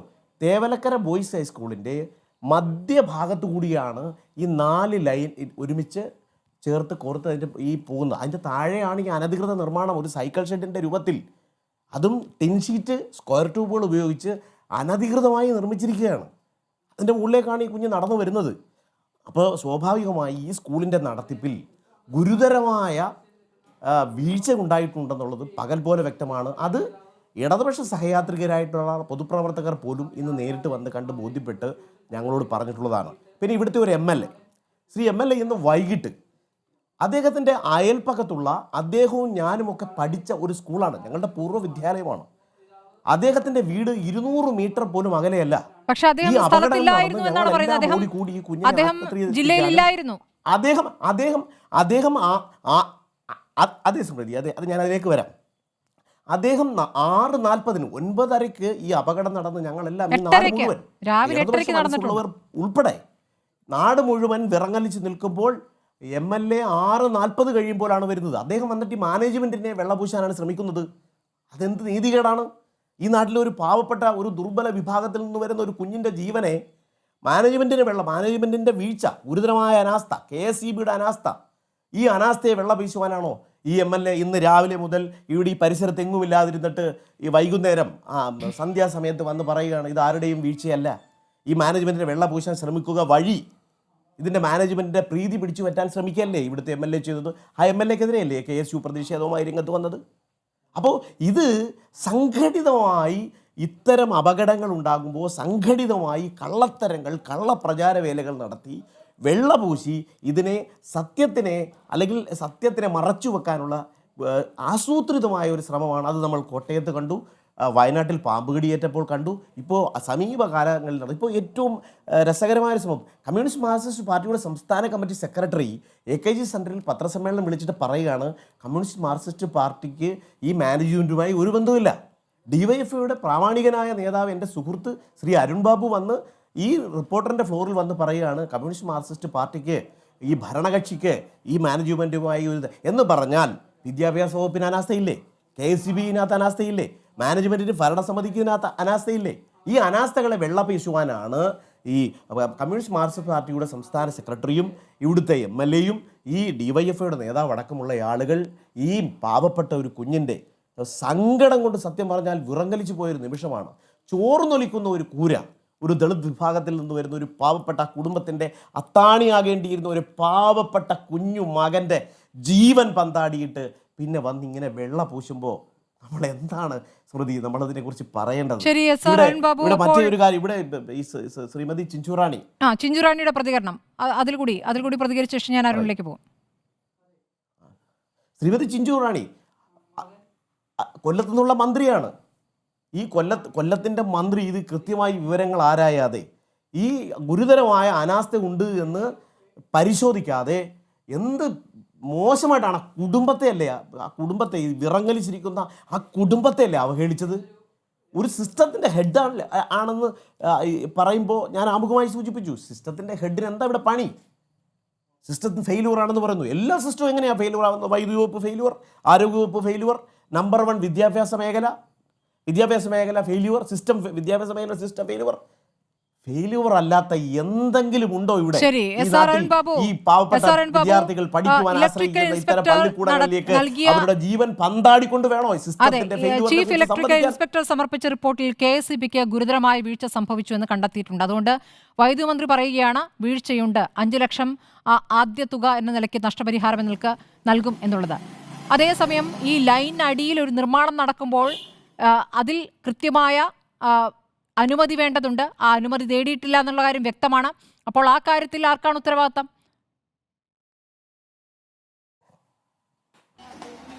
തീർച്ചയായിട്ടും ഞാൻ അതിന് മറുപടി പറയാം. അതിനു മുമ്പ് 1-2 കാര്യങ്ങൾ കൂടി വ്യക്തത വരുത്തേണ്ടതായിട്ടുണ്ട്. എൻ്റെ പ്രിയപ്പെട്ട സുഹൃത്ത് ശ്രീ ഉല്ലാസ് കോവൂരും അതുപോലെ തന്നെ അവിടുത്തെ തദ്ദേശീയനായ നമ്മുടെ ഒരു പ്രിയപ്പെട്ട സുഹൃത്തും എല്ലാം ഇവിടെ പറഞ്ഞത്, അവർ തുടക്കത്തിൽ ഇതിലൊന്നും ഞങ്ങൾക്ക് രാഷ്ട്രീയമില്ല, നമ്മുടെ നാട്ടിലുണ്ടായ, ഞങ്ങളെല്ലാം കൊല്ലക്കാരാണ്, ഞങ്ങളുടെ നാട്ടിലുണ്ടായ ഒരു ദാരുണമായ സംഭവത്തിൽ ഞങ്ങളെല്ലാവരും ആ നിലയിലേക്ക് ഈ കാര്യങ്ങളെ ഇത് ഇനിയും ഒരിക്കലും നടന്നുകൂടാൻ കഴിയാത്ത, ഒരിക്കലും നമ്മുടെ നാട്ടിൽ ഇങ്ങനെ ഒരു ദുരന്തം ഉണ്ടാകാത്ത, നമ്മുടെ ഒരു കുഞ്ഞനുജനുണ്ടായ ഈ ദുരന്തം ഒരിക്കലും ആവർത്തിക്കപ്പെടാൻ പാടില്ലാത്തതാണ്. അപ്പൊ ആ നിലയിലാണ് വർത്തമാനം എല്ലാവരും പറഞ്ഞു തുടങ്ങിയത്. പക്ഷെ ഇപ്പൊ അവസാനം എങ്ങനെയാണ് നിൽക്കുന്നത്? കൃത്യമായ രാഷ്ട്രീയമാണ് അവരതിനകത്ത് മൂടിവെച്ച് അവതരിപ്പിക്കുന്നത്. ഒന്ന്, ഞാൻ തുടക്കത്തിൽ പറഞ്ഞു CPIM എവിടെയും സ്കൂൾ നടത്തുന്നില്ല എന്ന് കൃത്യതയോടുകൂടി പറഞ്ഞു. അതിന്റെ ഭരണസമിതിയിൽ ഞാൻ പൂർത്തീകരിച്ചോട്ടെ. അത് വ്യക്തമാക്കും. CPM ആയിട്ട് ഒരു സ്കൂൾ നടത്തില്ലല്ലോ.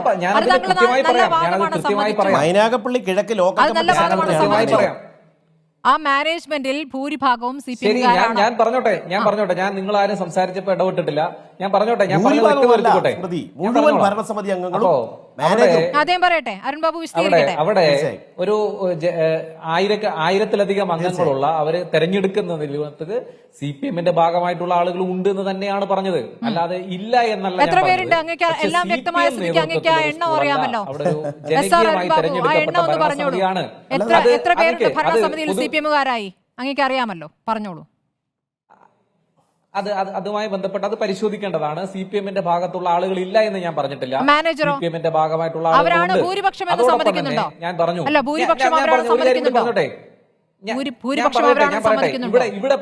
ഇവിടെ പറഞ്ഞപ്പോ ഞാൻ ആദ്യമേ തുടക്കത്തിൽ പറഞ്ഞു, അവിടുത്തെ PTA എന്ന് പറയുന്ന, ഇന്ന് നമുക്കറിയാം നമ്മുടെ സ്കൂളുകളുടെ വികസനവും അവിടുത്തെ ക്ഷേമവും വിദ്യാർത്ഥികളുടെയും അതുപോലെ തന്നെ വിദ്യാർത്ഥികളുടെ ക്ഷേമവും അവരുടെ മെച്ചപ്പെട്ട പഠനാന്തരീക്ഷം ഒരുക്കുന്നതിന് PTA-കൾക്ക് നിർണായകമായ ഒരു പ്രാധാന്യമുള്ള ഒരു കാലഘട്ടത്തിലാണ്. നമുക്കറിയാമല്ലോ, നമ്മളെല്ലാം ഇടപെടുന്ന ആളുകളല്ലേ.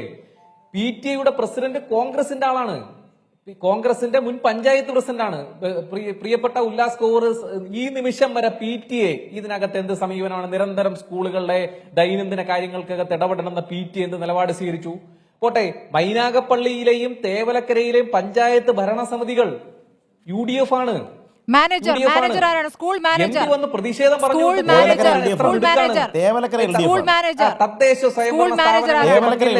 ഈ പ്രദേശത്തെ പഞ്ചായത്ത് ഭരണസമിതിക്ക് പങ്കില്ലേ? ഇപ്പൊ ഇവർക്കെല്ലാവർക്കും സ്കൂൾ മാനേജർ ആരാണ്?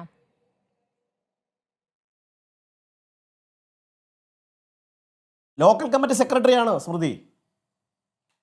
മൈനാഗപ്പള്ളി കിഴക്ക് ലോക്കൽ കമ്മിറ്റി സെക്രട്ടറിയാണ് സ്കൂൾ മാനേജർ. ഞങ്ങൾ വന്നിരുന്ന് ഇങ്ങനെ കള്ളം പറയേണ്ട കാര്യമില്ലല്ലോ. ഈ നാട്ടിൽ നിങ്ങളുടെ റിപ്പോർട്ടേഴ്സ് ഉണ്ട്, അന്വേഷിക്കാമല്ലോ. ഉച്ചകഞ്ഞി വാർഡ് മെമ്പറെ ഉത്തരവാദിത്തം ഉണ്ടായിരിക്കാം, പക്ഷേ PTA മാത്രമാണോ? ഒരു കാര്യം, ഉച്ചകഞ്ഞി വിതരണ കമ്മിറ്റിയിൽ പോലും ഈ സ്കൂൾ നിൽക്കുന്ന വാർഡ് അംഗത്തെ ഉൾപ്പെടുത്താത്തതിന്റെ കാരണം UDF മെമ്പറാണ് എന്നുള്ളതുകൊണ്ടാണ്. ഞങ്ങളൊക്കെ ഈ ചുറ്റുവട്ടത്തുള്ള ഈ പൂർവ്വ വിദ്യാർത്ഥികളാണ് ഈ സ്കൂളിലെ. ഈ സ്കൂളുമായി ബന്ധപ്പെട്ട് ഒരു പരിപാടികളിലും മറ്റ് അതർ പാർട്ടിയിലുള്ള ഒരാളിനെയും പങ്കെടുപ്പിക്കില്ല. അങ്ങനെ ഒരുപാട് ഞങ്ങളെ കൊണ്ട് പറയിപ്പിക്കരുത്. ഈ സ്കൂളിൻ്റെ നടത്തിപ്പുമായി ബന്ധപ്പെട്ട് കമ്മ്യൂണിസ്റ്റ് മാർക്സിസ്റ്റ് പാർട്ടിയിലെ സുഹൃത്തുക്കൾക്ക് തന്നെ അഭിപ്രായ വ്യത്യാസമുണ്ട്. ഈ സ്കൂളിൽ പുതിയതായിട്ട് വന്നിട്ടുള്ള പാർട്ടി നിയമനം ലഭിച്ച് വന്നവർ ഈ സ്കൂളിനെ അപകീർത്തിപ്പെടുത്താൻ വേണ്ടി നടത്തിയിട്ടുള്ള ശ്രമങ്ങൾ ഞങ്ങൾ പച്ചയായി വിളിച്ചു പറയേണ്ട സാഹചര്യമുണ്ടാവും. ഒരു കുഞ്ഞിൻ്റെ മരണത്തിൻ്റെ ദുരന്തമുഖത്ത് വന്നിന്ന് ഞങ്ങളെ കൊണ്ട് സംഘടിത രാഷ്ട്രീയം പറയിപ്പിക്കരുത്. ശാസ്താംകോട്ട പോലീസിലോ DYSP ഓഫീസിലോ അന്വേഷിച്ചാൽ അറിയാം ഈ സ്കൂളിൽ ഇത് നടത്തിപ്പുമായി ബന്ധപ്പെട്ട് അടുത്ത കാലത്തുണ്ടായിട്ടുള്ള അനാരോഗ്യകരമായ പ്രവണതകളെക്കുറിച്ച് ഈ ശാസ്താംകോട്ട പോലീസ് ഉല്ലാസ് കൗർ, സ്റ്റേഷനിൽ താങ്കൾക്ക് ശാസ്താംകോട്ട ഇവിടുത്തെ ഉച്ചക്കഞ്ഞി വിതരണത്തിന്റെ കാര്യം പോലും അറിയാം. താങ്കൾക്ക് കൃത്യമായി അറിയുമ്പോൾ ശ്രീ ഉല്ലാസ് കൗർ, ഈ സ്കൂളിലെ ഈ കെട്ടിടത്തെക്കുറിച്ചും ഇവിടെ തൂങ്ങി നിൽക്കുന്ന ഈ വൈദ്യുതി ലൈനെ കുറിച്ചും ഞങ്ങളുടെ കൂടി സ്കൂളാണ്, ബോധമുണ്ടല്ലോ. ഞങ്ങൾ പഠിച്ച സ്കൂളല്ലേ അതെ, സ്മൃതി. ഞാൻ ചോദിക്കുന്നത് ഈ ഞങ്ങൾ ഈ സ്കൂളിന്റെ ശരി, അയൽപക്കത്ത് താമസിക്കുന്നവരല്ലേ? അങ്ങത് പറഞ്ഞു. ഞാൻ ചോദിക്കുന്നത് ഈ വൈദ്യുതി ലൈൻ ഇങ്ങനെ വീണ് കിടക്കുന്നത് നിങ്ങൾക്ക് ശ്രദ്ധയിൽപ്പെട്ടിട്ടില്ലേ? നിങ്ങൾ ശ്രദ്ധയിൽ വന്നിരുന്നോ? വൈദ്യുതി ലൈൻ താഴ്ന്നു കിടക്കുന്നു, രക്ഷകർത്താക്കൾ അടക്കം നിരവധി തവണ പരാതി പറഞ്ഞു. ഇപ്പോൾ പുതിയതായിട്ട് വാർത്തകൾ വന്നു. ഞങ്ങളെ അവിടെ ഒന്നും ഒരു കാര്യത്തിനും അടുപ്പിക്കാറില്ല. ശരി, അരുൺ ബാബു മറുപടി പറയേണ്ടത് ഇതാണ്. അരുൺ ബാബു മറുപടി പറയേണ്ടത് ഉദാഹരണമാണ് ഞാൻ പറഞ്ഞത്. ഉച്ചക്കഞ്ഞി വിതരണ കമ്മിറ്റിയിൽ പോലും ശ്രീ അരുൺ ബാബു കേൾക്കാമോ? അല്ല, എനിക്ക് ഈ കാര്യങ്ങൾ കേൾക്കാൻ വേണ്ടി കഴിഞ്ഞിട്ടില്ല. എന്റെ ശബ്ദം PTA പ്രസിഡന്റ് കോൺഗ്രസ് ആണെന്ന് പറഞ്ഞാൽ വേറെ തരത്തിലേക്ക് കൊണ്ടുപോകാൻ ഈ ശ്രമിക്കുക. കാര്യങ്ങൾക്കകത്ത് കേരളത്തിലെ വിദ്യാഭ്യാസ വകുപ്പോ ഗവൺമെന്റോ അങ്ങേക്ക് കേൾക്കാൻ വേണ്ടി ഉല്ലാസ് കൗർ പറഞ്ഞ ഇതാണ്. അവിടെ ഞാൻ പറയട്ടെ, അങ്ങേക്ക് കേൾക്കട്ടെ. ഈ പറഞ്ഞ കാര്യങ്ങൾ കേട്ടിട്ടില്ല. അങ്ങേക്കെതിരെ പറഞ്ഞ കാര്യം ഇതാണ്. അതായത് PTA പ്രസിഡന്റിന്റെ കാര്യം പറയുകയാണെങ്കിൽ അവിടുത്തെ ഉച്ചകഞ്ഞി വിതരണ കമ്മിറ്റി, അതിന്റെ കാര്യത്തിലുള്ള കമ്മിറ്റിയിൽ പോലും UDF അംഗത്തെ ചേർക്കരുത് എന്ന കൃത്യമായ തീരുമാനം ഈ മാനേജ്മെന്റിന് ഉണ്ടായിരുന്നു അത്രേ. അപ്പോൾ പിന്നെ ഈ പറയുന്ന PTA പ്രസിഡന്റിന്റെ പേരിൽ എങ്ങനെയാണ് കുറ്റം പറയുക എന്നാണ് ചോദിക്കുന്നത്. പഞ്ചായത്ത് മെമ്പറെ ഈ സ്കൂൾ നിൽക്കുന്ന പഞ്ചായത്ത് മെമ്പറെ ചേർക്കാൻ അതല്ലേ PTA ഇത്തരം കാര്യങ്ങളിൽ ശ്രദ്ധയിൽപ്പെടുത്തിയിട്ടുണ്ടോ? തദ്ദേശ സ്വയംഭരണ സ്ഥാപനങ്ങൾ ഇത്തരം വിഷയങ്ങളുമായി ബന്ധപ്പെട്ട് ഇന്ന് സമരം നടത്താൻ വന്ന ആളുകൾ ഇത്തരം വിഷയങ്ങൾ മുൻപ് രക്ഷിതാക്കൾ ശ്രദ്ധയിൽപ്പെടുത്തിയെന്ന് പറയുന്നു. ഇത് കേക്ക് അതെ, ഇതൊരു അപകടം ഉണ്ടായപ്പോൾ ഇതെല്ലാം പൊടുന്നനെ ഇത് പറയുന്നത് ശരിയല്ല. ഇതെല്ലാം ഇതൊരു അപകടമാണ്. അപകടത്തെ ശക്തമായി നമ്മൾ അതിനെല്ലാം അപലപിക്കേണ്ട കാര്യങ്ങളാണ്. സംസ്ഥാന ഗവൺമെന്റ് നമ്മൾ മനസ്സിലാക്കേണ്ടത്, കേരളത്തിലെ ഒരു മന്ത്രിമാരും ഇതിനെ ന്യായീകരിക്കാൻ വേണ്ടി ശ്രമിച്ചിട്ടില്ല. വിദ്യാഭ്യാസ വകുപ്പ് മന്ത്രി കൃത്യമായി നിലപാട് സ്വീകരിച്ചിട്ടുണ്ട്. ബഹുമാനപ്പെട്ട മന്ത്രി സഖാവ് KN ബാലഗോപാൽ കൃത്യമായ നിലപാട് സ്വീകരിച്ചിട്ടുണ്ട്. ചിഞ്ചുറാണി മിനിസ്റ്റർ അടക്കം നിലപാട് സ്വീകരിച്ചിട്ടുണ്ട്. ഗവൺമെന്റ് ഇതിനെ ന്യായീകരിക്കാനല്ല ശ്രമിച്ചത്. ഇതുമായി ബന്ധപ്പെട്ട കാര്യങ്ങൾ കൃത്യമായി പരിശോധിക്കും. എന്തെങ്കിലും തരത്തിലുള്ള പോരായ്മകൾ ഉണ്ടെങ്കിൽ ആ പോരായ്മകൾ പരിശോധിച്ച് നടപടികൾ സ്വീകരിക്കേണ്ട കാര്യങ്ങൾക്കകത്ത് നടപടി സ്വീകരിക്കും. വിദ്യാഭ്യാസ മന്ത്രി പറഞ്ഞത് രാഷ്ട്രീയം കലർത്തി വിദ്യാഭ്യാസ മന്ത്രി പറഞ്ഞത് അങ്ങ് കേട്ടല്ലേ? വിദ്യാഭ്യാസ മന്ത്രി സ്കൂളിന് ഇതിനുള്ള ഉത്തരവാദിത്തത്തെക്കുറിച്ച് പറഞ്ഞു കൊടുക്കുന്നില്ലേ? തീർച്ചയായിട്ടും കേട്ടിട്ടുണ്ട്. വിദ്യാഭ്യാസ വകുപ്പ് മന്ത്രി ഒരിക്കലും സംഭവിക്കാൻ പാടില്ലാത്ത കാര്യമാണ് സംഭവിച്ചിട്ടുള്ളത്. അത് പരിശോധിക്കുകയും നടപടി സ്വീകരിക്കുകയും ഇത് ഈ ഓരോ തവണയും അനാസ്ഥ കൊണ്ട് ഇങ്ങനെ മരണം സംഭവിക്കുമ്പോൾ ഇനി പരിശോധിക്കുമെന്ന് പറയുക, ഒരു നഷ്ടപരിഹാര തുക അവിടെ കൊണ്ട് കൊടുക്കുക, പിന്നീട് ആ കുടുംബം ഒന്ന് പ്രതികരിക്കാതിരിക്കുക. ഇതൊരു രീതിയാവുകയാണോ?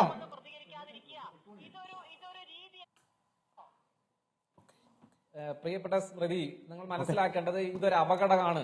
ആ അപകടത്തെ നമ്മൾ അതിന്റേതായ നിലയിൽ തന്നെ കണ്ടുകൊണ്ട് ഇനി ഒരിക്കലും സംഭവിക്കാൻ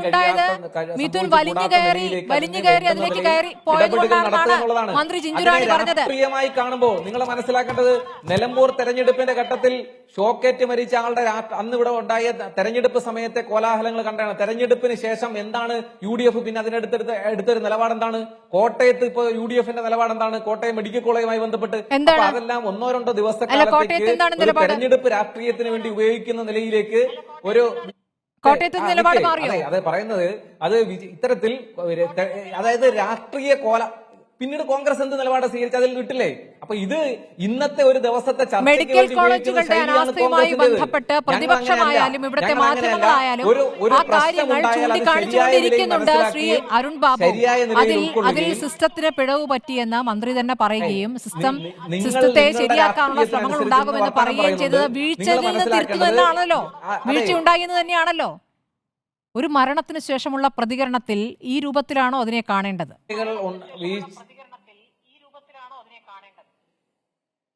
ഒരു അപകടമുണ്ടായാൽ അതുമായി ബന്ധപ്പെട്ട കാര്യങ്ങൾ കൃത്യതയോടുകൂടി പഠിക്കുകയും അതിനി ഉണ്ടാകാതിരിക്കാനുള്ള സാഹചര്യം ഒരുക്കുക എന്നുള്ളതാണ്. അപ്പോൾ കേരളത്തിലെ ഒരു മന്ത്രിമാരും ഒരു കുഞ്ഞു മരിച്ചു കഴിഞ്ഞപ്പോഴും അത് പഠിച്ചല്ലോ. രഘുനാഥ് 5 വർഷം മുമ്പ് വയനാട്ടിൽ ക്ലാസ് മുറിയിൽ ഒരു പെൺകുട്ടി പാമ്പ് കടിയേറ്റ് മരിച്ച ശേഷവും ഒരു പരിശോധനയും പഠനവും നടത്തിയല്ലോ. എന്നിട്ട് എന്തായി? ഒരു ഓഡിറ്റിംഗ് നടത്തിയിരുന്നെങ്കിൽ ഇങ്ങനെയാണോ സംഭവിക്കുക? പറഞ്ഞല്ലോ രാഹുൽ ഗാന്ധി ഒരു പഠന രാഹുൽ ഗാന്ധി പറഞ്ഞെന്ന് പറഞ്ഞല്ലോ. രാഹുൽ ഗാന്ധി അന്ന് പറഞ്ഞിട്ടങ്ങ് പോയതാണ്, പിന്നെ കാണാനില്ല. പിന്നെ പ്രിയങ്ക ഗാന്ധിയുടെ കൂടെയാണ് വരുന്നത്. ഇവിടെ അപ്പോ അല്ല, സ്കൂളുകൾ അവിടെയാണ് മുഴുവൻ രാഹുൽ ഗാന്ധിയാണോ നോക്കേണ്ടത്? ശരി. സംസ്ഥാന ഗവൺമെന്റ് കൃത്യമായി നമ്മുടെ വിദ്യാഭ്യാസ മേഖല ഇടപെട്ടതും ശരി. ഇവിടെ UDFന്റെ കാലത്ത് പൊളിഞ്ഞു വീഴാറായ സ്കൂൾ ഇനി അതിന്റെ കെട്ടിടങ്ങളും തകർന്ന കണക്കെടുത്തോളൂ. ബെഞ്ചും ഡെസ്കും തെളിയാത്ത ബ്ലാക്ക് ബോർഡും പാഠപുസ്തകമില്ലാത്ത അധ്യാപകരില്ലാത്ത സാഹചര്യമായിരുന്നെങ്കിൽ ഇന്ന് നമുക്ക് സ്മാർട്ട് ക്ലാസ് റൂമുകളുണ്ട്. ശരി, ഈ അവിടെ സ്മാർട്ട് വയനാട് ക്ലാസുകളെ അപകടം ഉണ്ടായപ്പോൾ സ്മാർട്ട് ക്ലാസ് പാമ്പുകടിയേറ്റ് റൂമുകളെ കുറിച്ച് പറയാൻ പറ്റിയ സമയമാണിത്. ശ്രീ വി രതീഷ്, ഇപ്പോൾ ഇതിന്റെ ഉത്തരവാദിത്തം ആർക്കാണ് എന്നുള്ള ചർച്ച നടക്കുമ്പോൾ അത് PTA പ്രസിഡന്റിനാണ് എന്നാണ് CPM പ്രതിനിധിക്ക് തോന്നുന്നത്. അങ്ങേക്ക് എന്താണ് തോന്നുന്നത്? പഞ്ചായത്ത് ഇക്കാര്യത്തിൽ എടുത്തിരിക്കുന്ന ഉത്തരവാദിത്തം എത്രത്തോളമാണ്? പഞ്ചായത്തിന് അനുമതിയില്ലാതെ അവിടെ ഒരു കെട്ടിടം നിർമ്മിച്ചു, ഷെഡ് നിർമ്മിച്ചു എന്നടക്കമുള്ള കാര്യങ്ങളുണ്ടല്ലോ. എനിക്ക് അതിനെക്കുറിച്ച് വിശദമായി പറയാൻ കഴിയില്ല. കാരണം ഞാൻ പ്രതിദാനം ചെയ്യുന്ന ഡിവിഷൻ എന്ന് പറയുന്നത് കടവഴ ഡിവിഷൻ പടിഞ്ഞാറേക്കള്ള പഞ്ചായത്തിലാണ്. ആ പഞ്ചായത്തിൽ ഞാൻ പ്രതിദാനം ചെയ്യുന്ന ഡിവിഷനിലാണ് ഈ കുട്ടി താമസിക്കുന്നത്. എന്നാൽ ഈ സ്കൂൾ നിൽക്കുന്നത് വേറെ പഞ്ചായത്തിനകത്ത്, വേറെ മെമ്പറും വേറെ പഞ്ചായത്തുമാണ്. അവിടെ ഭരണം വേറെ പഞ്ചായത്തുമാണ്. അപ്പോൾ അതുകൊണ്ട് അതിനെക്കുറിച്ച് ഇപ്പം ഇന്ന് കേട്ട കാര്യങ്ങളെ എനിക്ക് സൂചിപ്പിക്കാൻ കഴിയത്തുള്ളൂ. എൻ്റെ ഡിവിഷനിൽ പെടുന്ന ഒരു സ്കൂളല്ലത്. ശരി, അപ്പോൾ താങ്കൾക്ക് എന്താണ് പറയാൻ കഴിയുക? ഈ കുട്ടിയുടെ ജീവിത പരിസരം അത് നമ്മൾ കണ്ടു കഴിഞ്ഞതാണ്. ഇപ്പോൾ 5 ലക്ഷം രൂപ ധനസഹായം ഇപ്പോൾ വൈദ്യുതി മന്ത്രി നൽകുന്നുണ്ട്. പക്ഷേ അവരുടെ ജീവിത സാഹചര്യം, ഒരു കുഞ്ഞിനെ നഷ്ടപ്പെട്ടു എന്നുള്ള സാഹചര്യം, ഇതിനോട് എങ്ങനെയാണ് ആ പഞ്ചായത്തിന്റെ അംഗം എന്ന നിലയ്ക്ക് അങ്ങയുടെ പ്രതികരണം? ആ കുട്ടി ഞാൻ നേരത്തെ സൂചിപ്പിച്ചതുപോലെ തന്നെ ഇവിടെ ആ കുട്ടിയെ സംബന്ധിച്ച് ഒരു പാവം പിടിച്ച, നേരത്തെ പറഞ്ഞല്ലോ, പാവംപെട്ട ഒരു കുടുംബത്തിൽ പിറന്ന ഒരു കുട്ടിയാണ്. അവരെ ഒരു വീട്ടിലെ സാഹചര്യം കൊണ്ടൊക്കെയാണ് അദ്ദേഹത്തിന്റെ അമ്മയും ഈ വിദേശത്തേക്ക് പോകേണ്ട ഒരു അവസ്ഥ വന്നത്. അത് ആ കുട്ടിയുടെ അച്ഛൻ കൽപ്പണിക്കാരനാണ്. അദ്ദേഹം നിരന്തരം ദിവസേന പോയി കൂലിപ്പണി എടുത്താണ് ആ 2 കുട്ടികളുടെ പഠനവും മറ്റു കാര്യങ്ങളെല്ലാം നടത്തിക്കൊണ്ടിരിക്കുന്നത്. അപ്പോൾ സ്വാഭാവികമായിട്ടും നേരത്തെ ഈ കുട്ടി 7ാം ക്ലാസ് വരെ നമ്മുടെ അടുത്ത പട്ടകടകൾ എന്ന് പറയുന്ന പടിഞ്ഞാറേക്കല്ലിൽ തന്നെ പഞ്ചായത്തിൽ വരുന്ന പട്ടകടകൾ സ്കൂളിൽ ആണ് വിദ്യാഭ്യാസം ചെയ്തത്. 7ാം ക്ലാസ് കഴിഞ്ഞ് ഹൈസ്കൂളിലേക്ക് ആയപ്പോഴാണ് ഈ വർഷമാണ് ആ കുട്ടി തേവലക്കര സ്കൂളിലേക്ക് പഠിക്കാൻ പോയത്. എന്തായാലും ഒരു ദൗർഭാഗ്യകരമായ ഒരു കാര്യമാണ് അത്. രാവിലെ തന്നെ ഈ പറയുന്ന പോലെ വിദ്യാഭ്യാസ മന്ത്രി അതിനെക്കുറിച്ച് കൃത്യമായി മറുപടി പറഞ്ഞിട്ടുണ്ട്. അപ്പോൾ അത് ഇനി ഇങ്ങനൊക്കെ ഒരവസ്ഥ വരാതെ ശ്രദ്ധിക്കേണ്ടതായിട്ടുണ്ട്. ആ പഞ്ചായത്തും ഭരിക്കുന്ന പഞ്ചായത്ത് പ്രസിഡന്റ് അടക്കം അവിടുത്തെ മെമ്പർ അടക്കം ശ്രദ്ധിക്കേണ്ട വിഷയങ്ങളുണ്ട്. അതൊക്കെ മുന്നോട്ട് ഇനി ഇത് വെച്ച് ഈ ഒരു ഒറ്റപ്പെട്ട സംഭവം എന്ന് സൂചിപ്പിക്കുന്ന വെച്ച് എല്ലാം അങ്ങനെയാണ് എന്നുള്ള തരത്തിലേക്ക് നമ്മൾ പോകാതെ ഈ വന്ന ദുരന്തത്തിലെ ആ കുടുംബത്തിനുണ്ടായ ദുഃഖത്തിൽ പങ്കുചേർന്നുകൊണ്ട് ഇനി ഇത്തരത്തിലുള്ള അവസ്ഥകൾ വരാതെ നമ്മൾ ശ്രദ്ധിക്കുക ആണ് എനിക്ക് സൂചിപ്പിക്കാനുള്ളത്. രഘുനാഥിലേക്കാണ്. രഘുനാഥ്, ഇപ്പോൾ ഓരോ ദുരന്തം ഉണ്ടാകുമ്പോഴും അതിന്മേലൊരു പഠനം നടത്തും, ഒരു റിപ്പോർട്ട് കിട്ടും. അങ്ങനെ വിവിധ റിപ്പോർട്ടുകൾ ഈ സംഭവത്തിൽ ഉണ്ട്. ആ റിപ്പോർട്ടുകൾ പരിശോധിച്ച ശേഷം പിന്നീട് അതിൻ്റെ നടപടികളിലേക്ക് കടക്കും. ഇതാണ് അതിൻ്റെ ഒരു നടപടിക്രമം. ഓരോ അപകടം ഉണ്ടാകുമ്പോഴും ഇങ്ങനെ സംഭവിക്കുന്നു. അത് ഒറ്റപ്പെട്ട സംഭവം എന്ന് പറയുന്നു, ഒരു നഷ്ടപരിഹാരം അവിടെ കൊടുക്കുന്നു. ഇതിങ്ങനെ അങ്ങനെ അവസാനിക്കുകയാണ്. പക്ഷേ ആത്യന്തികമായി അനാസ്ഥ, അതിൽ ഒരു വലിയ വ്യത്യാസമൊന്നും ഉണ്ടാകുന്നില്ല. അത് ഒരു സ്ഥലത്ത് കഴിഞ്ഞുവെങ്കിൽ അടുത്ത സ്ഥലത്ത് അനാസ്ഥ കാണുകയും ചെയ്യും. ഇപ്പോൾ ഈ സംഭവത്തിൽ അങ്ങേക്ക് പറയാനുള്ള കാര്യം എന്താണ്? ഈ പറഞ്ഞ സാധാരണക്കാരായ പാവപ്പെട്ടവരായ കുട്ടികൾ പഠിക്കുന്ന ഈ സ്കൂളിൽ ഇങ്ങനെയൊരു സംവിധാനം കുറച്ച് നാളായി ഉണ്ട് എന്നുള്ള പരാതികൾ അവിടുത്തെ രക്ഷിതാക്കൾ പറഞ്ഞിട്ടും അതിന്മേൽ ഒരു നടപടി ഉണ്ടാകാതിരുന്നത് എന്തുകൊണ്ടായിരിക്കാം? അല്ല, ഇത് എനിക്ക് പറയാനുള്ളത്, ഇത് പൂർണ്ണമായും അവിടുത്തെ PTA ഉൾപ്പെടെ മാനേജ്മെന്റ് ഉൾപ്പെടെയുള്ള അനാസ്ഥ. കാര്യം ഏതൊരു സ്കൂളിന്റെ ഉദ്യോഗസ്ഥർക്കും ചെന്ന് കണ്ടാൽ മനസ്സിലാക്കാൻ കഴിയുന്ന ഒരു സംഭവമാണ് ആ ലൈൻ അപകടമാണെന്നുള്ളത്.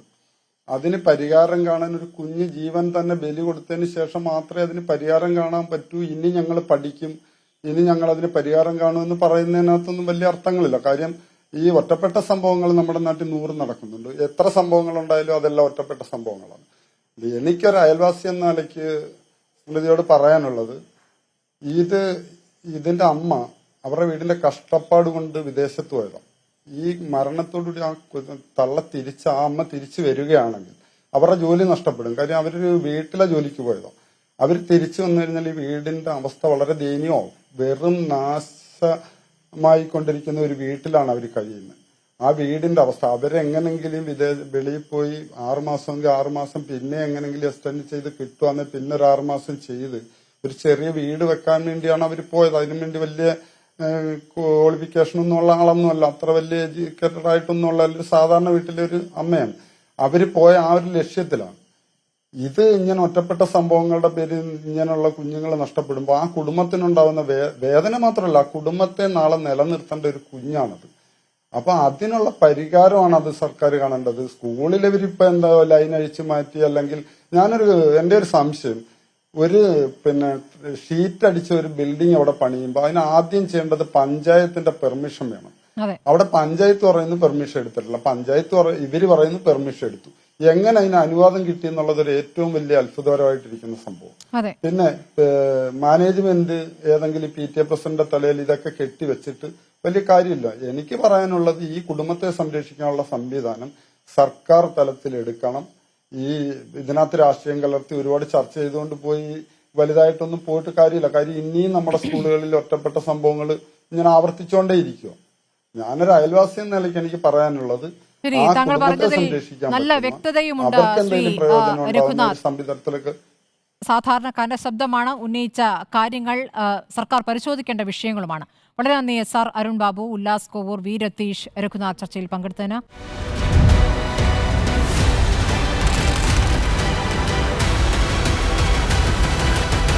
ഡിബേറ്റ് വിത്ത് സ്മൃതി പരുത്തിക്കാട്.